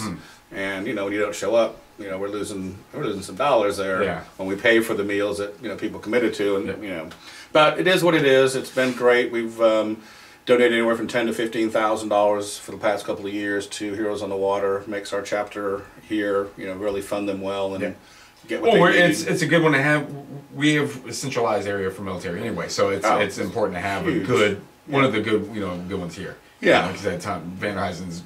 He's running it well here. Oh yeah. He's doing a hell of a job, and really taking out vets, both fresh and saltwater, and doing some other projects that are not necessarily kayak related, but just fishing in general. Or they even did they got a hold of a guy who does woodworking, and they were making wooden lures, which I thought was pretty cool. Yeah. So anything to get help those vets do something as a thank you for their service. Is what it's all about. And that's, people complained, I've heard some complaints about certain things about aspects of the tournament. I just want to really set the record straight. It's a charity tournament. Yeah. And that's what it's all about. And if that's not the kind of tournament you want to fish in, hey, that's fine. It's not for you. But we've structured it so that almost anybody can win. And that's a cool thing. Fishing, half the fishing is luck. You had some bad luck last week. Yeah. I've had bad luck a lot of times, so it happens. But that's the thing is, I think by now that stigma of you got pros against amateur type of thing is I hope so. Yeah, I think by now. Well, but there's a lot of new people in the sport that don't. They're like, they hear tournament, they hear, ooh, largest, one of the largest in the country. Ooh, I don't think I want to go to that. And I tell you what, it's the best way if you're a new person in the kayak fishing world. It's the best thing to attend because you're going to be around 300 or 250 or whatever it is. Yeah. Pretty much hardcore kayak fishermen, men From and women here that fish here, that know this area, that can give you tips. You can go look at 200 and some kayaks, see how people rig their stuff. I mean, there's all sorts of ways to rig things. And so that's what it's about. It's about brotherhood and sharing line about your fishing, telling stories to people. And that's what it really is. Sharing information. It's not, because, I mean, I don't take it as, a tournament like, I'm, trying to win. Except when you guys made the Croker spot division, I was like, winning that. I got it. Because that time I think you were trying to you had prizes you wanted to, like, you get a little thing. Yeah, we might do something like that again this year. Yeah, I don't know what it might be. I love that. Something fun. And that was cool because, everybody's, you always go for you got the slam, you got the flounder, speckled trout, and reds. Right. Right. It's a catch and release photo catch and release tournament. Right. So you got that, and that's usually somebody. It's really tough to get that. Typically, the slam is tough, because our conditions are so horrible every time. Yeah. So that would make it horrible. That makes it tough. What kind of year we're having and all that stuff. And we're having a pretty decent year this year. I mean, the reds, the last couple of years were hard to find, but then somebody pulled in a 45, a guy that never caught a red before. I think he's on the rock somewhere and catching a 45 incher. Couldn't even put it on his measuring stick. I mean, we just said, okay, we know you win. We'll take your word for it. But I've had, I remember a couple of years ago, there was a guy who was flounder fishing again at the bridge and wasn't catching anything. Decided, I'm coming in, and just threw his rig behind him, was paddling in. Nails the winning striper just out of the blue. I mean, he wasn't fishing for striper, so that could be anybody. That's why I want to tell. Was that a guy from? Where was the guy that caught that giant flounder that year? The New York guy, right? Remember, I was years back. There's been so many. It's that just like 30-inch flounder. That thing the 32-inch flounder, 31-inch flounder was caught in Lynn Haven like a back up against a wall. Yeah, yeah. You just never know. Like, some dude with culprit all down the side of his boat. This is for bass and shit. Yep, and we do have the bass division for folks that aren't into the salt, and actually, but it's definitely not. It's not. Not a high pressure thing. It's fun. And if it ever stops being fun, you will not see me doing it. And that's why I like the thing like the Croker. I mean, granted, I took it as like I'm gonna win it, but it's fun for me. It's a Croker spot tournament. Yeah. I just knew I could win it because I knew what I just caught like that week. But anybody could have gone out there. Also, that same tournament you had multiple species, as many species you had. So Damien won that. He won some. Yeah. He said won some wheels. Yeah. So something cool so that anybody could do that. I think Jono's daughter won 1 year with the multi-species. He's got like 6 species at HRBT. Yep. Not to be big or anything else. Just ones species. and show it to us on the picture and you're done. So we'll have some other, this is the 10th one, so I'm trying to do some cool things that we've done in the past, or maybe bring some other things. That's so awesome that the community has been that long. I mean, time flies by. Yeah. It's not surprising. Yeah. But it's pretty awesome that it's been this long. 10 years, yeah. Yeah. And I was a couple of years behind you guys with the kayaks. A few. Yep. 3, I think. Yeah. Something like that. So 2006-ish is when he. Yeah. Yeah, 2006-ish. Yep. Yeah. I did my first kayaking in 2006. I bought mine in 2007, I think. Yep. And everybody, and it's just grown. I mean, when I first started doing this, I was first of all fly fishing out of it. I was with Daryl, who was one of the folks who started TKA, along with Cord and a few other folks, and we were fly fishing out of our kayaks, and it just kind of evolved from there. But you'd go out at those times, and builders, what are you doing? Well, I'm in the water. I got a rod, man. What do you think I'm doing exactly? It's really that much of a rocket science question. It's awesome to be around people that were there for that, because I remember going places and the boats they don't think you can hear them. Yeah. With their big loud engines. And but you can hear them clearly. Yeah. And it's, look at those crazy, and what are they doing? And you have to be an idiot. And, you know what I mean? It's just all of... Well, guess what they're not saying anymore? Right. Because guess what? You don't hear it at all anymore. It's just that popular too. Well, but after last year's win at the Club Challenge, and awesome. For those of you who don't know about the Club Challenge, I don't know if you've talked about it. We talked about a lot, I'm sure. That's the day we had this year. Jay and we got second, but last year that was we won it. That we was won the whole incredible. thing, and we won it by the largest margin ever. And and it was I think we had like 5 citations that day, and so they really. I knew that changeover was over when I was out here fishing my local jetty, and it used to be boaters just flying by you, and now they're looking at you and seeing what they're catching. It was becoming. No, that happened years ago in Lynn Haven when I pulled up to my little dock that I fished, and I saw like a 30-foot sports fisher in 6 feet of water. I'm like, oh crap! Yeah. They know. They were paying attention forums to pointing or and laughing and more like, Yeah, let me try that place. That's when it changed over. But that's There's still a lot of things that we like. The movement and agility is still. And the silence. Yeah. There's nothing they can do about that. Because I love it when you've done this before, I'm sure. You're striper fishing in the wintertime and you're just wailing away on them, and the boats come over there, just rush into you, and maybe by piling away. But you can watch the fish. See you later. And then I wonder, why am I not catching anything? Man, sidecasting on the bridge, definitely. You can hear before a boat is on the way. You can they'll hear the engine dive down before the boat even comes past. Yeah, and he's been seeing you whale them for minutes, and that's when I love to catch him and go, looking at him in the light, just kind of show it to him and release them. It surprises me every time, like, because I don't ever fish out of a boat, right? I hardly ever go. Maybe once or twice a year is when I actually go. If that. So the other day I was out and I was downwind of a boat and I moved because of the exhaust. I mean, I was just like, wow, how do you sit on this boat all day long with that on you? It just. See, we don't even smell the exhaust on Jay's boat. Right. Well, either you're used to it or they're 4 strokes. 4 strokes. Yeah, right. There's nothing there. Yeah, the old ones are like clunkers that are holy throwing out shit, clouds. Man, just downwind, and I was like, I can't take it. I hate it. I hate it. It's crazy. Well, when you're in a kayak, it's so and you're right there on the water. Yeah, you're probably sitting on the so water. Different. So boats. Alright. So 50-mile radius out of Virginia Beach. What is the 50 miles from? So 50 miles Lake from... Wright Conference. We're not going to get out GPS and track you or anything like that. It's an honor. It's a charity tournament. It's an honor system. We hope you're not going up. If you want to drive up to Maryland and catch a fish, and if you make it back in time, I'm not going to know. I'm not going to Weigh-in's at 4? Yeah, well, that's the end of the weigh-in. Yeah, you have to be in line, I believe, at 4 o'clock. By 4. Yeah, it's from 1 or 2 to 4. Yeah, so if you want to travel, but good luck. Yeah, so and I'm not going to sit there and I hope I know that there's in the bass division, these bass tournaments, you've heard about these people cheating and putting lead in the fish. I hope we never get to that point. It's a charity tournament, for God's sake. Plus it's a measuring tournament, so this is catch, photo, and release, so it's kind of hard to put some weight in there and have that make any difference. But some of the things, whenever I'm thinking about a tournament, it's always like the smaller rules that you don't kind of think of that are in there, like the launching from a publicly accessible, so you can't go to Uncle Harry's yard, and because there's a big oyster bed right in the back of his yard in Lynn Haven and launch from there. It just makes it fair for other people. Yeah.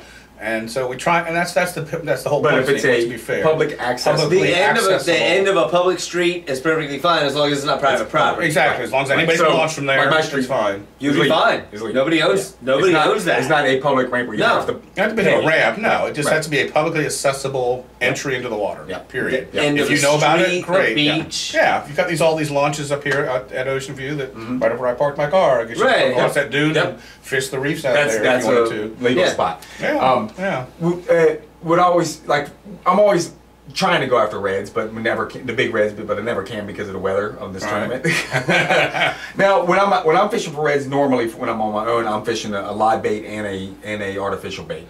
For the tournament, it's just a single bait, or can you do both? I think you can do both. Okay. I don't know if that's in the rules or not. I don't know all the rules specifically. I just remember at one of these years that was an issue. It wasn't for me at that point because I wasn't doing it. But this year, if I do the reds like I'm always trying to do, I like to have. I say you catch it from a kayak. You know, if you got 2 or 3 rods out, and you get a red on. Good luck with getting them all the other stuff. When I put out 2 or 3, we've done pretty good so far. Yeah, we've done pretty good so far. Well, when I'm trolling, I'll usually have 2 rods out. You know, and so I don't have a problem with that, and I'm hoping everybody else does. I remember, tournament director, I don't have a problem with it. I remember at one point that was there was a whole live bait issue. Now we did say, you know, you got to get it that morning, so that can be an issue for some people. That's not an issue. But I'm just saying that. Live bait, we catch.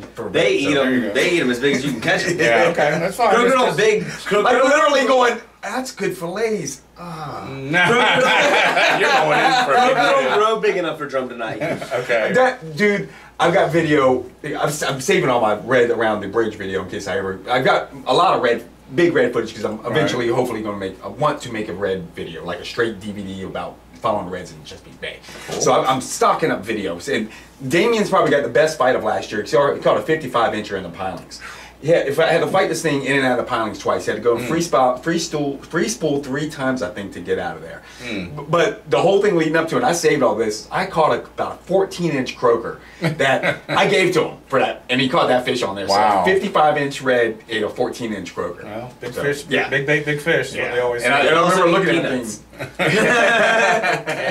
I've caught giant ones on pieces of bunker like that big, quarter size. Oh, cool. That's at least cast them further. At least for me, that's one of the things because like I said, I have a launch at the end of my street. That's a public, it's a neighborhood launch. It's a public street. As long as anybody can go out there and launch, that's all we care about. We're just trying to make it as fair to everybody. Anybody could. Not everybody knows about it. You got a little secret spot that's again publicly accessible. Yeah, not like your brother's backyard. Right, exactly. That's what we're trying to avoid. Everybody can launch from. Yeah, and these 275 people, depending where they all go. If your brother lives next door to the launch ramp at Lynn Haven, it's probably going to be okay. That creek, whatever, man. That place fills up so quick, and especially now that they've got all that construction over at Lynn Haven. Oh, it's ugly. You can't even get in there. Good luck with that, folks. Oh, yeah. You're gonna be walking. Well, you can camp out the night before and spend the night in the. Bubba's is still open. Yeah, Bubba's is open over there. You pay $3 $3 or whatever they charge you for luncheon. Is it? I don't know. I've never. For kayaks. For kayaks. Kayaks. What is it?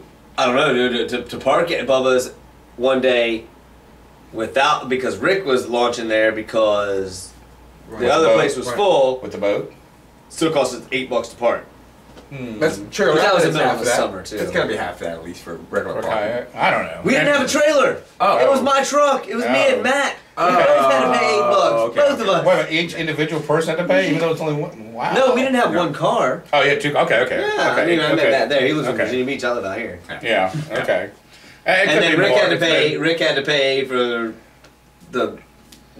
we also paid for the launch in his parking. It might have been gone. It might have gone up. It's been years since I've. Yeah, but Bubba's would be the spot to launch from there. Well, I mean, they're still launching at the Lynn Haven, right? Or is the ramp closed? No. You can launch there. There's just the parking is a real pain. And then they have the new place that I'm not sure what's going on with that. They're building that little center there, and somewhere way in the back there is some kind of launch area. But where?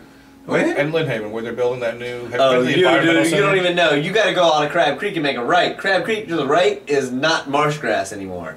I thought that was the spot they were trying to have the they preserved it. They did. But they preserved built a huge building there. To build a green huge building. That's okay. It's better than the houses like Oh this, yeah. It's awesome. That's the only thing. With a big old giant green building. They got a big ass. Oh, with power. It's got a windmill thing. Yeah. It's better than having big condos there. Yeah. That's all I can It's say. a public place, I guess. Yeah, it will be. It's still under construction, so. That's cool. Anyway, so the big thing It's completely different, dude. It's like looking like if you go out of Rudy and look to the left, it's like looking at the Science Museum. It's like looking at that now. Yeah. You go out of Craig, you go to It's a big building. You haven't seen it, huh? I haven't gone. Oh my God, he's gonna freak out. We don't go to Lynn Haven, man. Yeah. The only time I go to Lynn Haven is when I'm on a boat. I go to the ramp. Yeah. I don't fish Lynn Haven. Yeah. Little Creek, Eastern Shore. I go to Rudy in the spring. Yeah, and me, I've been hitting. No fall, Rudy? No. Really? Oh. No, I got a lot of shit going on in the fall.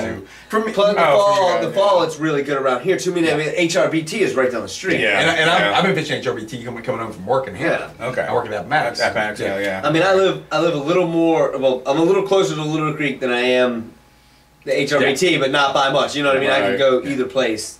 real easy. I haven't fished Little Creek much at all. Yeah, it's off and on. It's small. It's really small, and there's no like boat ramps. No, you know what I mean. It's a local inlet. You know.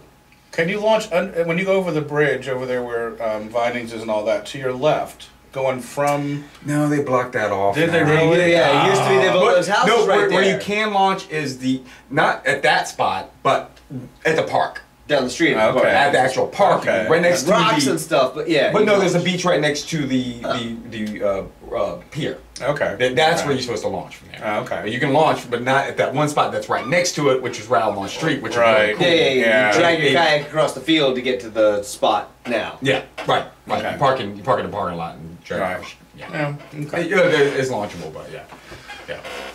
But it's also small and real shallow most of the time. It's been off and on here. We a few flounder, but like I've been going out just catching croaker. Yeah. And it's been good croaker this year. Yeah, well, maybe we'll do something to croaker with the tournament. Like I said, I haven't decided that yet. I usually decide the night before what we'll do, just figure it out. Yeah, but, when you did do that. Yeah, and that's another thing about this tournament is the raffle prizes. You usually have so much tremendous stuff. This year's been it's harder and harder to get that stuff because there's so many tournaments in the United States. Yeah, and so we're working hard to make sure we have some good quality stuff. But most of our major sponsors have come back. Hobie is the main sponsor. Right. They've got a pro angler, and then we've got several kayaks. The one that really surprised me was Wilderness Systems.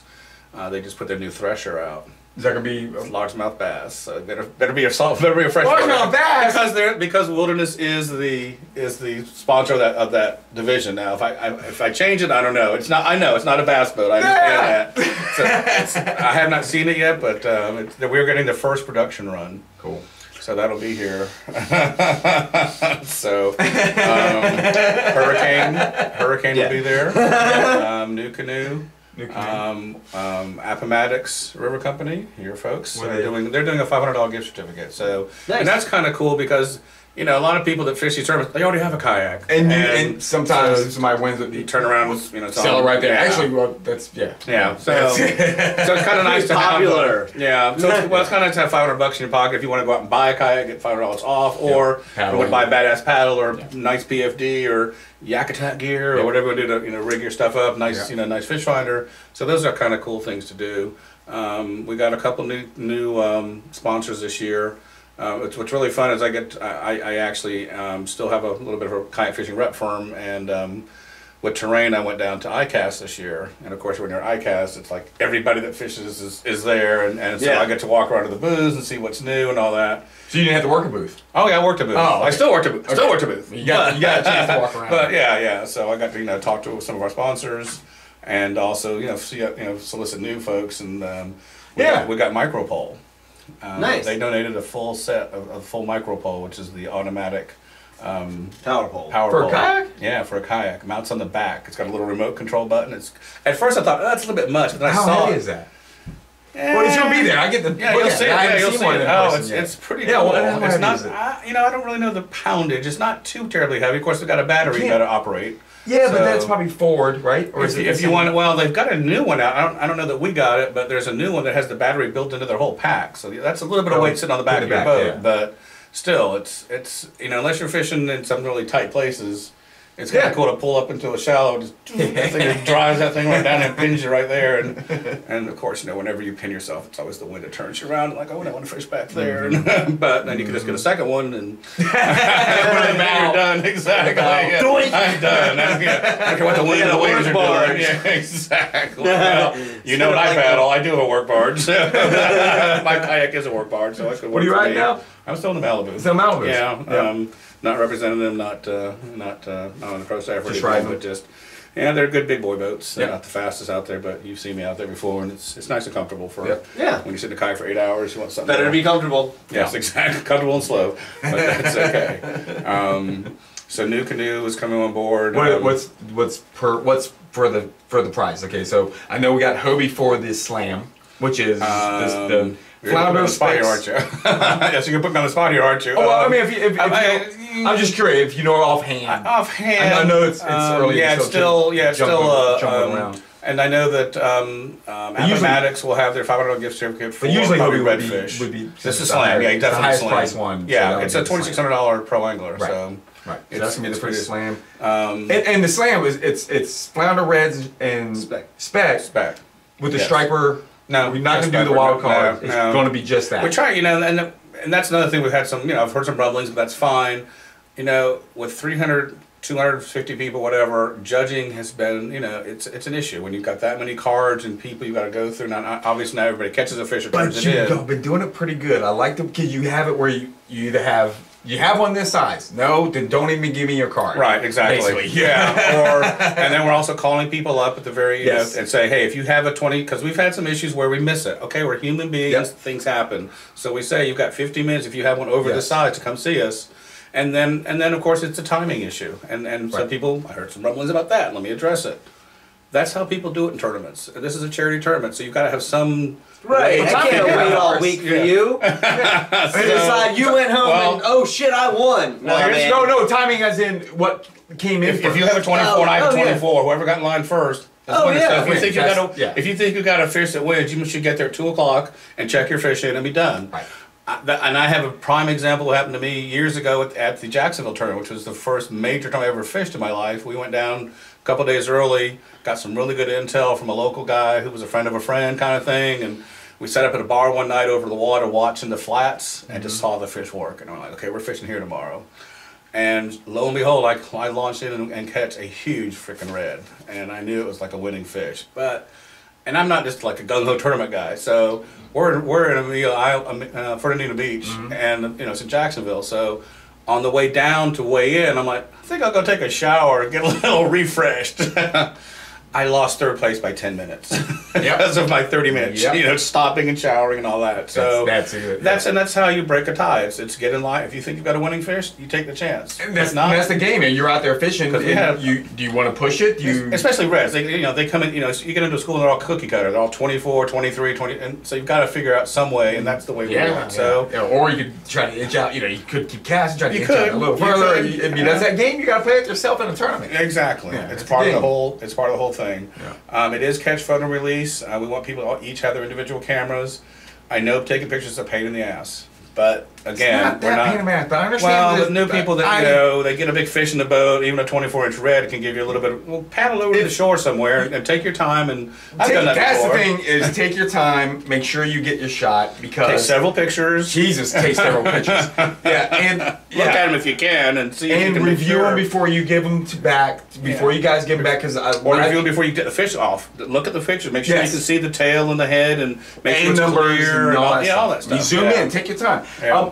What I've been doing lately is I have a fish gripper attached to each one of my boats. So if because usually when we're catching fish, if I have a big fish and he'll hook up at the same time, then I've got a big fish laying out of the water. So I've been to leave that stress of me stressing this fish out. I keep everything on a boat grip in the water until everything's done. We can take pictures without trying to hurry too much. Right. So I have a boat grip and take your pictures, put them on a boat grip, put them in the water on a boat grip, but review your shit. Yeah. If that's still not, because the worst thing in the world is release a fish, look back at your pictures, and all of them suck. Yeah. You're just taking a dozen pictures and the focus was off. Yeah. Or water on the lens or something. Just a big smudge on the lens. Yeah. And you didn't see it when it was in the moment because you're just saying, okay, that's in frame. And everything. Yeah. You look at the framing and all that stuff. So So that's those are the major things to look at. You keep that fish in the water and you'll be fine. You'll be fine. So we've got, like I said, a lot of good sponsors. Working on a few more, both local and national. TFO Rods will be coming on board again. They'll have some nice rods for us. Trying to get St. Croix. Dude, we'll see. You have that Tika kayak rod that I won in the Croker tournament. The Croker one. Right. So you're using it now. See? It's my Croker rod. Yep, there you go. A rod for every purpose, right? Yeah, so all the prizes are awesome. The raffle's awesome, and it's always I know there's a complaint about the raffles going too long, but you got so much, and you're trying to you do it as proficiently as you can. That's my thing. I said, come get some stuff, and I understand it takes a while, but that's the generosity of sponsors, and that's how we raise a lot of our money. It takes a while to give away all that stuff. Yeah, so I'll be throwing in some DVDs too. Okay, thank you, sir. Appreciate that. We have a little captain's raffle on Friday night. And then the big raffle on Saturday, which is some great stuff. You know, Yak Attack does some stuff. A bunch of other companies are, you know, donating things for that. Rods, reels, you know, gear. Yeah. Some non-traditional stuff that, you know, hey, it's free. Yeah. So you're paying $5 for a raffle ticket. We'll have some directed raffles, release reels. We'll have two of their, they have an LG and an SG reel. Yep. Those will be part of the raffle. $200 Yeah, reels, 200, 2 plus. yeah, two plus pluses. reels. Yeah, so they're really nice. So yeah, some nice stuff. And that's, you know, again, this is a charity tournament, so Yeah. that's what we're doing is raising money to help Heroes on the Water. So Yep. we hope people will, you know, participate in that fashion. And what is it? You said $5 raffles? Yeah, $5 each or 5 for 20. I think is what we typically do. And there was one other thing I was going to mention about. Oh, and then we'll have the bucket of lures, which is always a lot of fun. We have a 5-gallon bucket. You bring in new, not used, please. You know, lures, gulp packs, plastics, whatever you want to bring in. You put them in the bucket up to 3, and you get 3 raffle tickets. Oh, cool.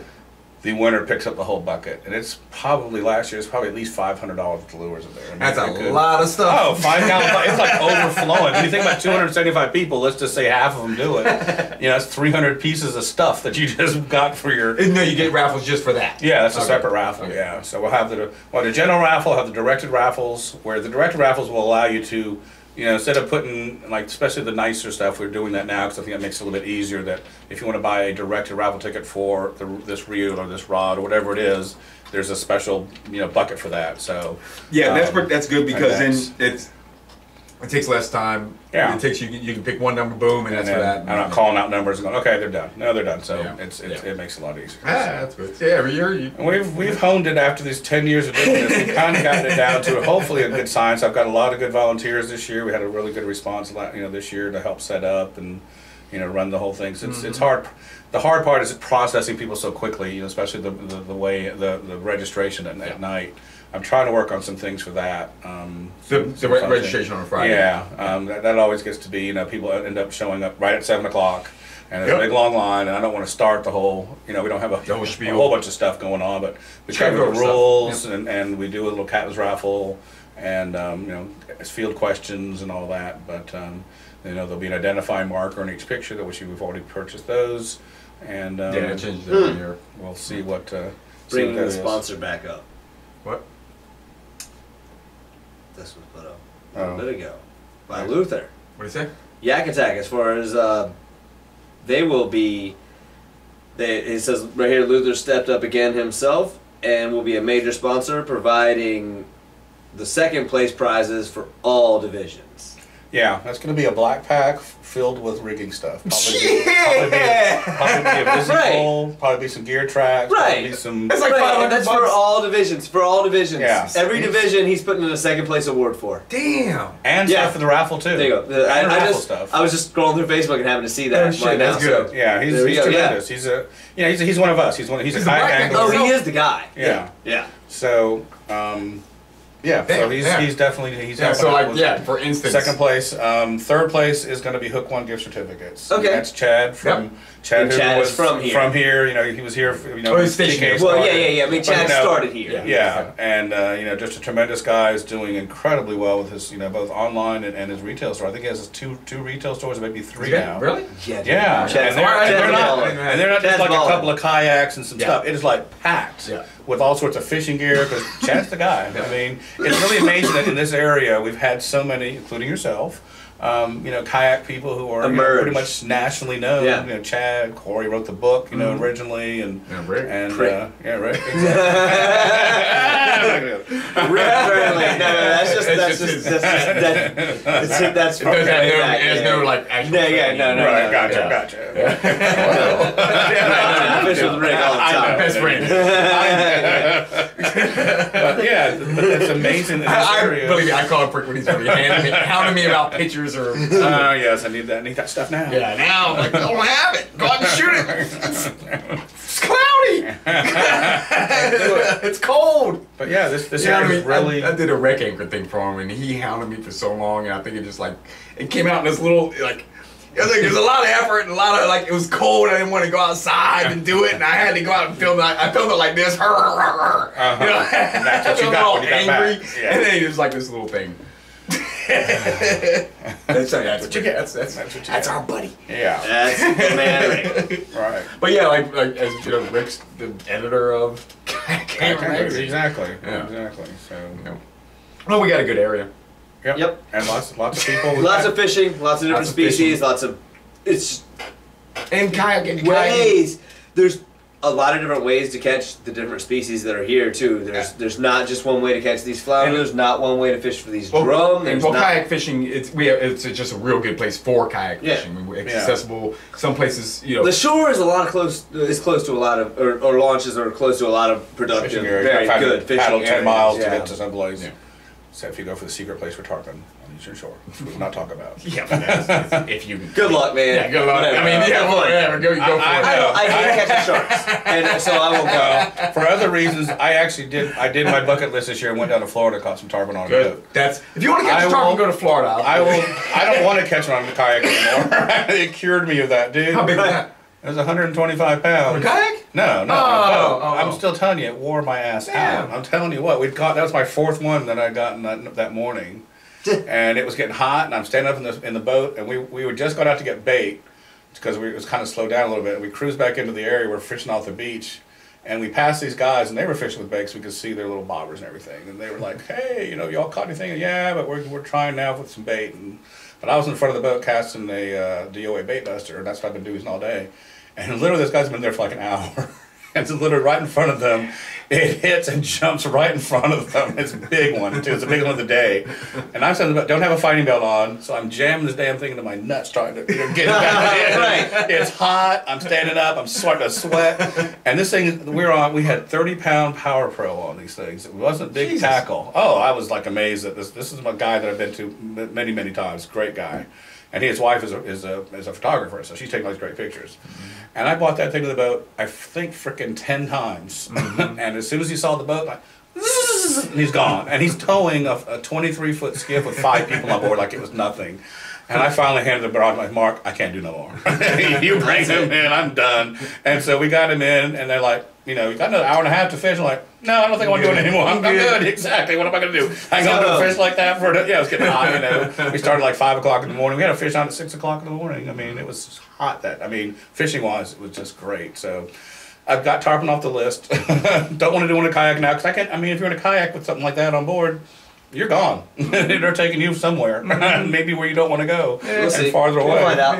You're gonna find out. Stop eventually. Yeah. I don't know. This one was not. I mean, if it had been like a 60 or 70 pounder, okay, that's fine. But when they get up to that big. Yeah, well, I've caught small ones. I've caught maybe 40 inches. I mean, maybe that big. No, maybe in the 30. This is all about 5 feet. Yeah. This is about 5 feet, 5 or 6. It was huge. I mean, it was like I hooked 2 that were large, that size, but it broke off. But yeah, we caught one on the Eastern Shore last year out of the boat. Yeah. I've caught. Well, I didn't catch it. I was on the boat. Okay, you saw it happen. I put the gaff in his face and pulled it in the line. Pulled it in. Okay.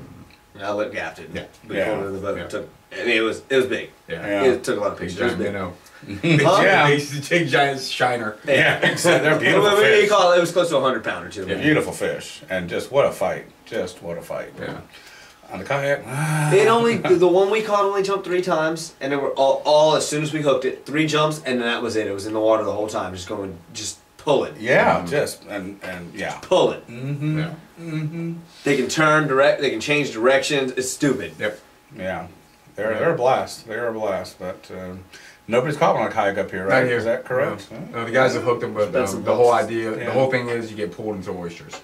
Mm. You get pulled around the corner into an oyster. That seems like that's been the thing. That's been the kayak deal. And those guys, I mean, the best of the best have been after them. Yeah. The best of the best, have hooked them. Yeah. And that's quite landed one. Pulled. I mean, because we're getting pulled. And you're in really It's shallow a water. small. Well, I mean, small. it looks like a Small big creeks. area. When you're there, it looks like a huge area. Right. It's not. In reality. It's not. It's 2 feet deep everywhere except where you're at. So as soon as they get out of that channel over that. Well, they're going around the corner whatever. and everything's oyster encrusted and they go around the corner. It's not straight. Yeah. They turn. Pow. So that's been the deal so far with the guys. Somebody They will do it one jumped of like these days. 6 one day or something. Really? Yeah. Nice. Just an epic day. 2 guys jumped like 6 one day. Yeah. Wow. But Yeah, it's between- happened. I know another guy that was fishing down there in the creek in his boat that happened to be out there that specific day, and he was like in the same area. And he's like, "Yeah, man, I saw like a bunch of fish free jump the other day, and all I can think is, those were not free jumping fish. Those were the fish the guys from around the corner in the kayaks were hooking, and you were seeing them jump. But I couldn't even tell them that. You know what I mean? I couldn't even tell them that. But that's all I could think of the whole time is they weren't out there free jumping. Yeah, they just don't just those jump dudes up in those reason. kayaks up around the bend up there were just they were coming out of that area. Wow. Yeah, they don't free jump. So if Blake had been there in the boat, we would probably caught 3 or 4 that day. Right. Just catching them. Yeah, Because one day, the elusive target, huh? It's well, and also they throw the hook. When we caught the fish in the boat, the reel was in full. On the drag and the reel was full. This thing hit the rod, doubled down and almost hit the gunnel of the boat, and then this thing just flies up into the air and starts jumping. Yeah, the rod hooked that fish. I mean, the boat hooked the fish. There was nothing, nobody hooked that fish. Right. That thing grabbed the lure and the boat hooked it. The kayak, you don't have that kind of pressure in the kayak. It would just, that type of pressure with that type of drag would have just tore a hole in the kayak. It would have just snapped that rod holder. The And other just, thing is not getting enough pressure to stick the hooks. Yep. Yeah, in fact, as soon as you hook, as soon as you pull, you pull. I mean, even, well, the other thing is, and this was explained by Mark down in Florida, is the inside of their mouth, except for the top lip, is like concrete. He said. Right. You got to get It's them in the lip. It's like if shell. Right there. If not, you're done. You're not going to cook them. Yeah. That's why they're up there, flipping around and trying to throw it. well, they also, my whole thing, and I've said this before, my whole thing on the jumping is, I've heard and read from several people and several things that they get parasites, like the marlin, especially offshore fish, get the parasites that move up into their gills. Okay. Fish jump and slam their heads down. It knocks these parasites loose and they don't itch anymore. That's why they were thinking maybe that's another reason why sturgeon jump. And that's also why they say the billfish. And these fish jump, as soon as you hook them in the face, they take to the air and slam their heads down on the water. It's something that's they're trying to shake. Itching. That's a great. I've never heard that before. When you brought that up, I was like, yeah, it makes sense because maybe that's why sharks they say parasites move up in there and they shake and to rattle them. It's another parasite. That's another reason why more. people say that the alligators in Georgia and South Carolina have moved out to the saltwater because it's either population problems or there's parasite removal coming out of the saltwater gets rid of the freshwater parasites that's on them. Okay. So they say they move in and out, but every time I've gone through there's a lot that's in the saltwater, and they look like saltwater alligators at this point. But that was some of the theory was kind of along that same lines. So that made sense to me also, is that it's some behavior that gets rid of that slamming their face. And irritation. Yeah. And irritation. I mean, and people scratch. You know what I mean? So it makes sense. It makes perfect sense. Yeah. That could be. And I mean, I can see hooking something in the face and it thinking something's up with my face. Let me slam all the face. Well, because I believe all they let me scratch my face. Is pressure on. Yeah. I mean, PETA and all those people say that that a fish has the same nerve endings as a dog. Bullshit. A dog can't eat a crab alive. A crab put a blue crab in its mouth and swallow it. Right. Yeah. Alive. Yeah. That's or not any kind of fish with the fins and all that. I mean, even croaker that flares out when you get it. I mean, a dog or a cat can eat a crab, but it would kill it and smash it up before it would put it in its mouth. Yeah, not eating the fins and all that's that. That's what fish do. Just eat whole things that destroy the inside of the mouth if they wanted to. Yeah. So I'm thinking when they're hooked, because you've had it many times, you hook a fish, you don't really put raw pressure on it. It's not going to do a whole lot. It'll just kind of lean. We think just pull cobias away from buoys. We set the hook on them and then just put the boat in gear. You lean them. And just drive them away from the buoy, and then when you get them far enough, then you can fire them. Let them know they're hooked. Yeah. Because I believe fish that they're pulling on the pressure. It's not so much a point is in them. They feel something like why am I not going the way I want to be going? I mean, but now when I hook up a fish in a tongue, that looks like it hurts them. Because they fight differently. Yeah. They fight with more of a shake and like more of a panic rather than a lot of head shaking. Yeah. No, not a lot of running. A lot of head shaking and coming up to the top and. Because when a fish is here, he's like, he's mad man pulling. Yeah. So that's my theory on it, and that makes sense with the whole all that goes in the same makes sense. That big cobia I hooked on the bucktail the other day. It went in the bottom. I don't know how the hook got buried this way, but it was in the bottom, in between, back here. in his mouth, out and then back in. Oh, it shook and rehooked. I mean, he was hooked, and then I guess he shook, got the hook buried even more. Yeah. Yeah, I've seen that. Then this thing was not, I mean, he wasn't coming off of there. But we didn't know that, but he wasn't coming off of there. Yeah. That thing was literally hooked by well, it wasn't back in his gills, but that centerpiece that runs up the center of the mouth, the hook of that bucktail was around that. I mean, this thing was stung solid. You want no Kobe on the tournament? No Kobe. No. We don't want people. Yeah, we don't want people. Voting them and measuring them in their lap. Yeah, I don't think you can do that with the Kobe. That would be ugly. Dude, we fought that 50-pounder for 15 minutes or so. And I mean, I know how long fish fights are, and you think they're 15 minutes and they're 5. Yeah. We fought that thing for 15 minutes or so.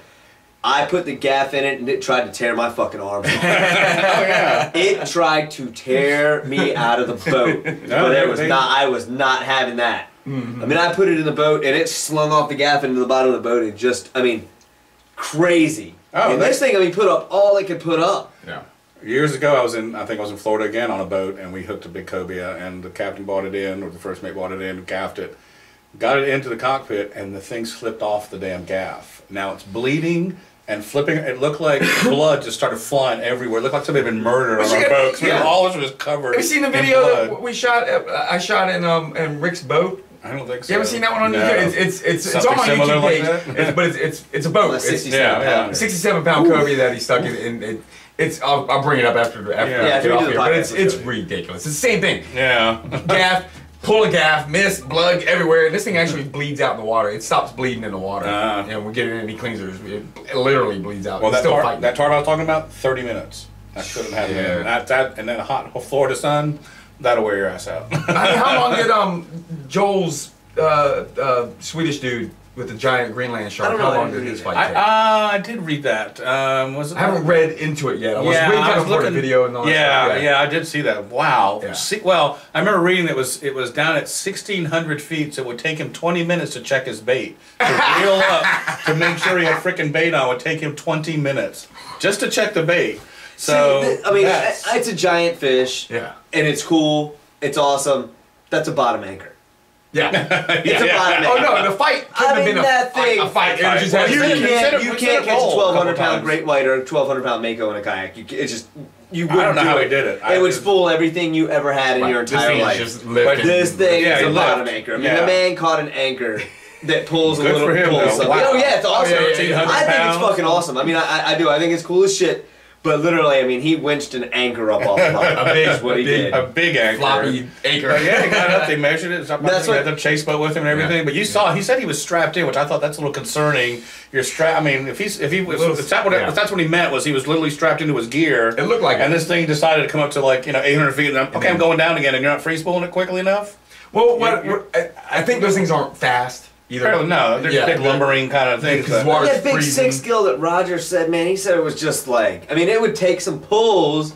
But it's also it's a freezing fish. This thing, this thing is, I think its blood can actually survive and it's got I believe it's got antifreeze. I mean, literally, they discovered when they found out about this shark, it's got antifreeze or some shit. Yeah, it doesn't freeze because he's up there in that cold ass water. Literally in the Arctic. Yeah. Yeah. Well, Joe fishes up in that stuff all the time. You see those pictures, you are the man up there. Wow. It gets me cold looking at his pictures. Well, the halibut is fishing. Awesome. $200-pound halibut and stuff like that. Yeah. That's freaking good for him. I mean, he's really pushed the sport to a new level up there. That's for sure. Have you ever? Whenever somebody like that, there's another guy, Dom is his name. He's from northern France. And whenever I these guys on Facebook, I always zoom in to their area because I'm a map freak. So I love looking at their area. Right. And you look at his area, man, just the fjords and sweet and shit. It's gnarly stuff, and the North Sea or whatever. Yeah. It's this ugly. Where he actually is on the planet. It's an ugly area. I mean, not ugly as far as beautiful picture, but the weather, environment, and the wind, and the harshness of the conditions. What kind of person you have to be Siberia. Just to be from there? Yeah, exactly. The man essentially lives in Siberia. Wow, good for him. I prefer the nice, calmer waters of Virginia where we might have a 2-foot chop and that's about all I have to deal It's with. too fucking cold here for me. Over the fjords of Norway. In 2 more months, I'm gonna be bitching. In another week, I'm gonna be bitching. You know, I was bitching last week. Yeah, that was an amazing feat. Good for him. Jeez. Yeah. So, So yeah, and no Greenland sharks on this tournament. no Greenland and they need shark. to be measured from, and I want to see the head and the tail in the same picture. Yeah. Pan out 50 yards to get that. Well, you get your little aerial drone. And then, have a Cam come over here with a drone and take a picture put it of next to the kayak. Just use the kayak for measurement. Yeah, I think that was like 13.6. Yeah, like I said, you wouldn't catch a giant, even a big tiger shark. You couldn't catch a 1,200-pound tiger shark. It'd spool everything you ever had. Right, you wouldn't be able to keep up with it. Yeah. And Its runs would kill you. And it's that depth issue too. Or like the big tuna. Like remember about 2 or 3 years ago when the tuna running off the beach here in the wintertime and people wanting to go after them, like no, because they're not going to sound on you. They're going to go to the Eastern Shore with you because you're not going to stop them. Yeah, if you're lucky, you're on Eastern Shore. Or farther. Or at least hitting in. Yeah, maybe. Well, like I said, we did mats. Mats was in 200-some feet. Right. 300-some feet of water. Right. Yeah, so it could sound and then come back it up. swam down. It swam up once. Really? Yeah. About 15 minutes into it, Matt had it up next to the boat. That's when it realized what was going on. And then said, and okay. then an hour and 15 minutes later, we saw it again. That's my point. Exactly. I mean, it's also a lot of new guys getting in the sport, new young guys getting in the sport, the gung ho. I can dig it, but at the same time, You gotta be careful. You gotta work your way up in this sport. I mean, I totally understand a young 25-year-old guy's in the Navy. He's gung ho. They read about it, and they see it, and all that. And granted, they look at our videos and we make it look easy, but you've been doing it for a while. I've been catching fish my entire life. You look at a pro doing anything, and it makes it look easy because it's muscle memory for the. We literally have done that leg scoop so many times that it look easy. Right. You think this fishing show looks easy? Watch Major League Baseball for a couple hours. Then go out there, step up, and try and bat like Big Poppy. Right. Yeah. So Don't hit you a fastball out of the park. guys, I mean, so guys are like, I'm gonna go catch Kobe when they were off as Grand. Go for it. You go catch a striper first. Yeah, try to try get something something in the 40-inch range before you try something in the 60-pound range. Yeah. Right. You know? Yeah. No, but I mean, one of those cobias, learn. literally, I mean, the way you just, literally, when those things, when you come tight, they will try to pull your arms off. And what's weird about them is it's those crazy lunges that they do. It's not a run. It's yeah. It's unexpected. It's like a drum shark. Yeah, it's a shark. It's a shark fight that I don't like because it's with a red or striper. You kind of know what they're gonna do. You can get work into it. Yeah, plus I've caught enough of them where I know their pattern. I know which way when they're leaning this way, what they're about. A cutback's coming. Right. So get ready, get it out of my gut, and get ready to start doing the thing because this has happened a billion times before, and that is actually identified. What do you got? Cutback. You got a red. So that's a thing. But those cobia, it's a shark fight, right? It's that fight where is he done? He's at the side of the boat in the first 2 minutes. You know, sharks do that shit all the time. Yeah, they're not done in 2 minutes. They do that kind of, and then they take off, or you get ready to do something, they explode with crazy power right then, and that's what cobia do. And they have crazy power. Yeah. Yep. Crazy power. The strength of those fish is crazy. I mean, drummer's still my favorite to catch. Yeah. But the cobias have crazy power. They're fast. They can take off. They can take long runs. Yep. They can turn around. They can change directions. And they can jump. They've got it all, and they'll jump. They'll jump. Nice. They'll do the trout. They do the trout. The stupid things will put their head out of the water and shake. Yeah. All 60-some pounds of them. Just put his head out of the water and shake. Just tearing the entire surface apart. Yep, that's what this one did. Crazy. He came up and just, I mean, not his head, did the whole body thing like this. Yeah, well, I mean, I've seen them just put their head out of the water and do the speckled trout. Yeah. Just shake in one place. Yeah. But, you know, it broke my line. That's where he got to the tension and got to that spot where because I was stuck, and he just went, Done. Yeah. Yeah. Gone. Just like, well, and what's also funny about, you know, what I would love to have, I did a podcast from the tournament. Maybe just get a couple, maybe an hour set up, because all the crazy stories that come in from people from fishing. the fishing that Well, day. it's not going to beat 2 years ago when this couple walked up to me, and they said, "Can you talk to us for a minute?" I'm like, "Sure. What's going on?" Because we're fishing over in this area. We found a dead body. I'm like, "What?" I'm like, "Are you kidding me?" She whips out her iPad, and sure enough, there's like this body, and I'm like, "Whoa, where were you fishing?" She goes, "Newport News." I'm like, "Okay, it doesn't surprise me, but where?" And I never could figure out. And what happened was, when they found it, it was in an area where they called the police and all that. The boats could not get through to the area, so they had to kind of help them. I'm like, "Oh my god!" I didn't say anything at the tournament, 'cause I knew I'd say something. When I'm at the tournament, I'm in like a different mode, and I knew something very inappropriate, kind of like a crab joke or something like that. And so I was like, "Okay, we'll talk about that next year." That is the weirdest story I've ever heard from our tournament. Didn't hear that one. They found a dead body. I'm like, "Okay, we don't have a division for that. I'm sorry, you do not have to measure it." That was bad. You win. And, you got the story award. Yeah. Well, we've had a couple over the years. One of the funniest ones was years ago. This guy won, I forget, one of the divisions, and he's a little cocky about it, you know. And so about the middle of the summer before the next tournament, he posted up that, for sale, kayak I'll win at this year's TK tournament. I'm like, damn, nice. that's being pretty exactly. Yeah. Well, that boy the night before the tournament got food poisoning and never fished. So I'm like, yeah, that's karma smacking you in the ass. Right the day before too. Exactly. So, didn't get a line in the water. I'm like, yeah, it'd be karma saying don't brag so much. I don't remember who that guy was, but that was a funny story. So there's been a few over the years. I'm sure we'll have a few more. I hope I don't repeat my gaffe of last year, which you were there last year? When, I can't fish in the tournament anymore. Years ago, I fished, and I could only fish a couple hours. I can't get out there and target can't enjoy things. yourself. You're working. Exactly. So, but I went out and I caught what ended up being the third place fish, redfish. So of course I went there announcing prizes, and in third place, me. Just felt a little, people like, boo. I'm like, wait a minute. I submitted just like everybody else did. I only fished for like 3 hours, so I decided I would not fish anymore, but I will buy raffle tickets just to support the cause, and all that money goes back. Well, last year I put in, we have these 52 card raffles for some major items, and one of them was a boat Moken 14, and so I bought a couple cards. And what you do is, when you do the card thing, people get a half of a card, and you pull one out, and then you start weeding them out. If you've got anything from 10 down, everybody stands up that has a card, and you start weeding them out little by little. Anybody with 10 down, sit down, so it's a face card. Anybody that has a red card, sit down. So you kind of go. So it was down to like 2 cards, and when I pulled it out, I'm like, oh, that looks familiar. And of course, I did not go through there and look to see which card was mine. I bought some cards. I had somebody else, holding it for me. And so I said, oh, this looks like mine, but oh well. So I said, okay, it is the, King of Clubs.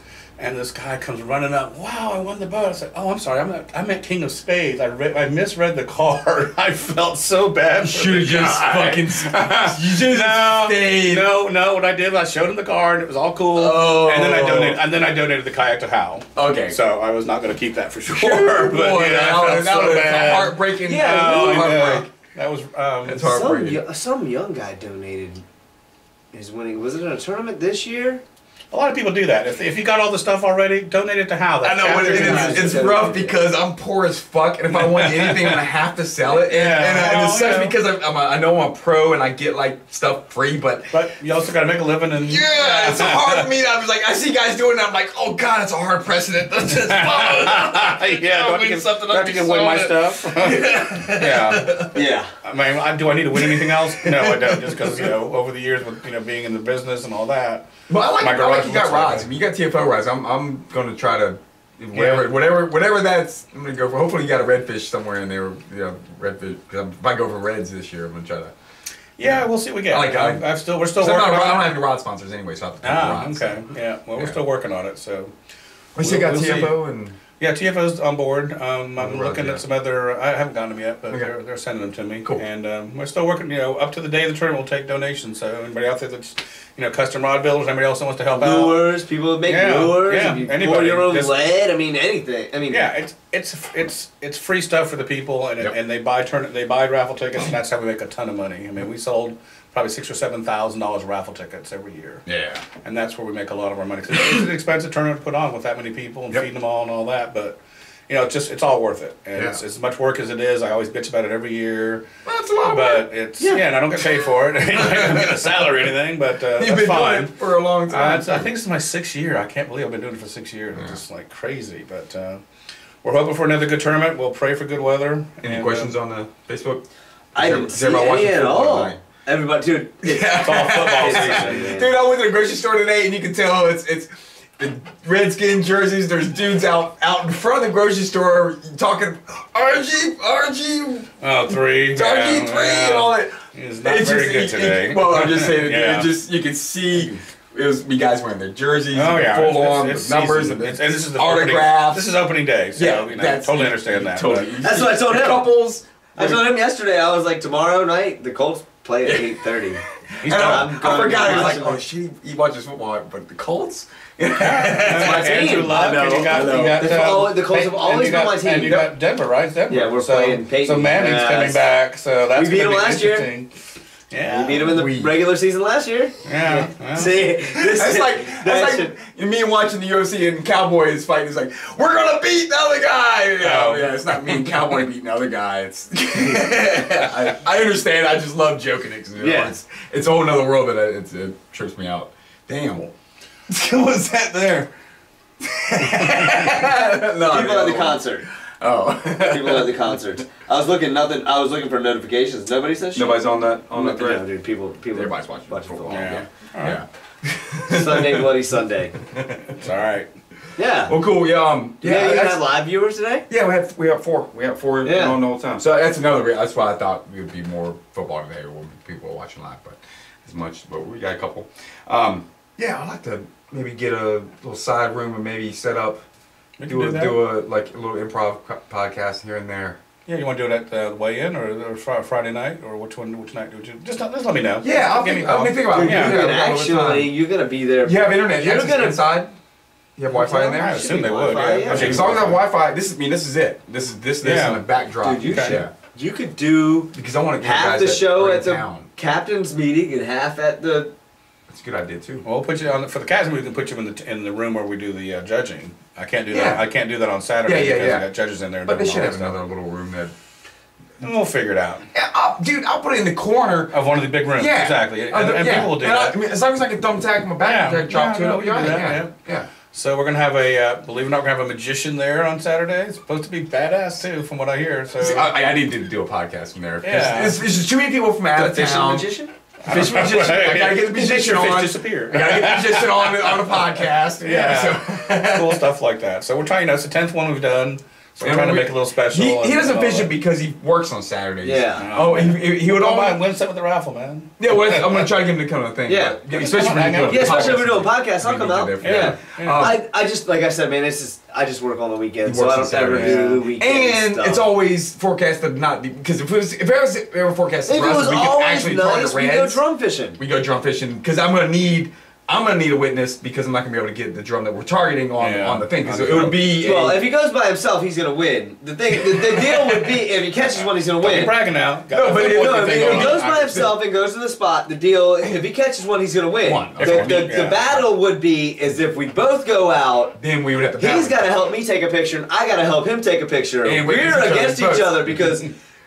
We're going to be fishing for big ones. Not 26 inches is not a big one. No. 56 inches is a big one. So probably win that division. Hell, so if you catch a small flounder and a small and that's possible. It's very possible. It's very possible. Get the slam. You would just have to catch your drum really early. Yeah, and because the little specs run is your minimum size limits. 14 inches. Oh. So it has to be a keeper. Right. Yeah. If the tide is right. Well, if the tide is right that week, you can go back to the spot. Well, 14 inches isn't a keeper for flounder. I almost called you and said, "Why don't you drive me back to my truck the other day? The curl was running so hard." Yeah, because it's catch, float, and release. We just said 14. We set a number. Well, I remember it was like 8 inches one year, but That's too many fish to Yeah, deal that- with. that- you're right. You know, so You're we right. said, we said Yeah, the then smallest. you could win the slam division with a 12-inch flounder and an 8-inch speckled trout and a 56-inch. 50-inch shrimp. that was my Here we point. are. I got him. Yeah, well, I got him. So it makes it a little bit more challenging to actually try to get, because some Yeah, years keepers. those specs you couldn't catch. 13. Yeah, you couldn't catch a 14-inch spec. Yeah. So that makes it a little bit. Well, this year's not so bad. We got all those fish in that size limit, in that size range this year. So Yeah. yeah. We'll see. And we're already kind of having the fall season starting to happen with these fronts coming through. Dude, so the these fish mullet are are moving down the beach. The finger Mullet's mullets. moving. I didn't see any cobs the other day, but dude, I did. No, I did. The I saw one that giants, the I saw- jumpers, Really? migrating or just. No. Oh no! Sitting- See, I've been down Those on the red. beach. Pick up I've been rod down at on it. the beach, Oh right. and they've been the finger mullet, the shiny silver ones. Yeah. I don't ever mess with those. I'll take the little striped ones, Right. but I prefer the big, the medium, the corn cob type striped ones. Yeah. But the little silver ones, man, have been moving down the beach in herds, just herds. It's starting to move. Yeah, Things are it- happening. it The moon's is. coming It this is. week. Things It are is. happening. Yep. It is. You just have to pray for some halfway decent weather now. Yeah, that means, and then plus when drum season, that's the thing is, when drum season starts up, that's when I go like, I get ape shit again. That's when I'm starting to do 2 a days. I'm going out 2 times a day. I'm going, I'm going out in the middle of the night type of shit. And, Yeah. yeah. I mean, it's like I kind of like, oh, here it comes. It's It's kind of so like I'm started close. training for it. And It's shit. closed, and it's just. Well, what I would really love if I crazy. could find The a spot flight's to lock up my bike, lock up my boat right there at Chicks Beach, but I'm scared to death to do that. Mm-hmm. Yeah. Yeah. Yeah, because I literally load my boat up and down 4 times off that beach. Wow. And come home, nap for an hour, go back out again. Yeah. It would be nice, but Yeah. don't want to come back to no boat. Or the No tide, gear. the tide come up and smashing the wall. Yeah. Yeah. Not fun. Yeah. But yeah, we'll see what the weather's going to be on the September 27th. What's cool is it's always around my birthday too. My birthday's on the 28th. Very good. So some years on my birthday, some years Yeah, it's always the last week of the month. Yeah. Crazy, you try and catch a drum I'm always trying on to catch your it on my birthday. And Yeah. my buddy Blake always does seem to catch a drum on his birthday. He's like October 16th or something Yeah. like Yeah. that. dude. And mine's close, He's a pier fisherman. He seems like his birthday, he always ends up getting one. Cool. Yeah. Cool. Yeah. Well, we'll see. We've got, like I Yeah. said, registration's still open. Yeah, and that, I have to get on that because registration and- it's the cheap registration at this Yeah, point until yeah. the 15th. Right, and then it goes to $80, and you don't And that's- get, and you don't get a shirt. So So it's a good chunk of money back. and, it's a nice shirt from our friend Alan, and he always does a good job Cool. with our graphics. Yep. And Deviate. Yep. Yep. Deviate And you can sign up at tkaa.org/. /tournament. Well, it's right there on the page. You go Yeah, to you the just hit the page, link, yeah. and it'll take you to our Take you all, tournament page. all the rules, regulations, the full everything is Yeah, right and there. everything's there. Some of it's subject to change, at our discretion, but nothing major usually changes. But sometimes we have to move things around a little bit. Gonna move the but, catfish on in. Yeah. Take the reds out, move the catfish on in. Sail cats.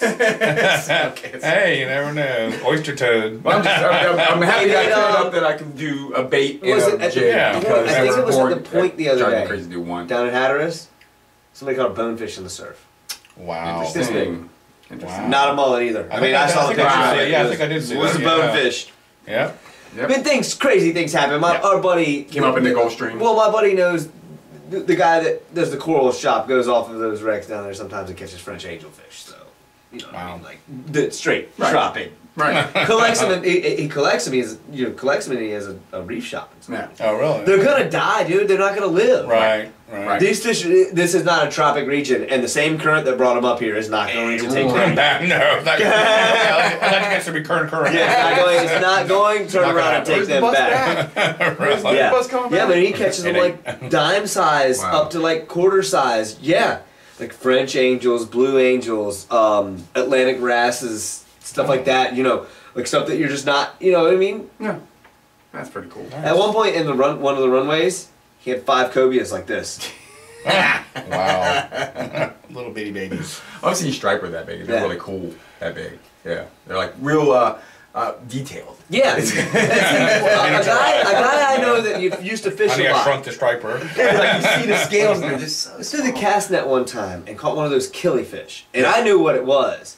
And a guy that I fished with that fished all the time spent like an hour trying to fight with me about how much of how it was a striper, Oh. a baby striper. And I'm like, no, but baby stripers look like stripers. Yeah. This doesn't look like striper. Yeah. It's got a different shaped face, its head, its eyes, its mouth. It's a snook. It's a striped snook. Old line side. All right. Those things don't come past like. I mean, Mangroves, from what I they don't even saw. catch those things in Georgia. No, that's Right. mangrove. It's like from Daytona Beach south, basically. That's crazy because when we get the tarpon all the way up here and like. But That's too bad, occasionally too. you hear of a permit being caught Georgia-ish. But You know what I those mean? things Like are people really, catch, that's their territory. but snook don't move. Yeah. They don't catch them in Texas. Up in the bottom because it's still Up in the top, but not very bottom. Oh, very bottom. Very bottom. Like no, it's just mangroves aren't up in So up you in gotta have the Louisiana. Right, There's no down. mangroves in Louisiana. It's south. It's So it's actually like a South line. Padre There's a Island line. area would be. There's a line in Florida from the Big Bend, I guess, is Cedar Island. Basically, that area to Daytona Beach, from there south is mangroves. It's almost like night and day. I mean, when I paddled, it was one day I'm in marsh grass. That night I'm in mangroves. Okay. It's a 20 miles. I paddled from marsh grass, sprouts of mangroves, And then also no more marsh grass, all full-fledged mangroves by the end of the that's day, some 20 stuff miles. there. Yeah, Those it are was some fun fish to catch, but took me a that long we time don't to have. figure them bitches out. I was doing a whole wrong retrieve. You could look right at them. oh yeah. What am I doing wrong? And then I did a retrieve real fast, just get my lure back. Wham! Oh, they're stripers. That's what we tried with the cobias the other day. And we caught some of the bucktails when we couldn't get them to eat the eels. Retrieving We very. try and get a reaction strike. Right. Throw the bucktail past and rip it past the buoy. We caught some small ones, or past the pilings. We caught some small ones doing that. Yeah.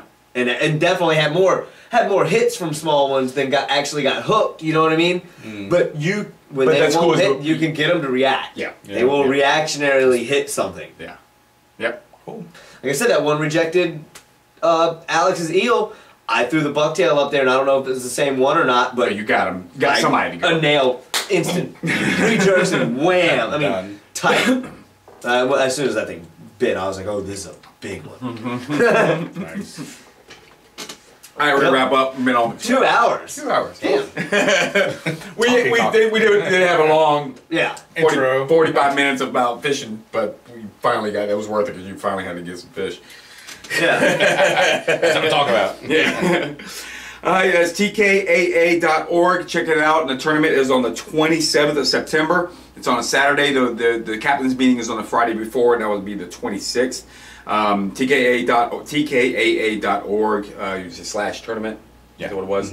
But it's right there on the front page. Just click on that. And thank you to our sponsors, Yak Attack at yakattack.us. And they'll be at the tournament also. So hopefully we'll see all you guys at the tournament. Yeah, I saw the It's a pictures big ass you party got. and it's a lot of fun. So That's pretty. see you guys. All right. Take it easy.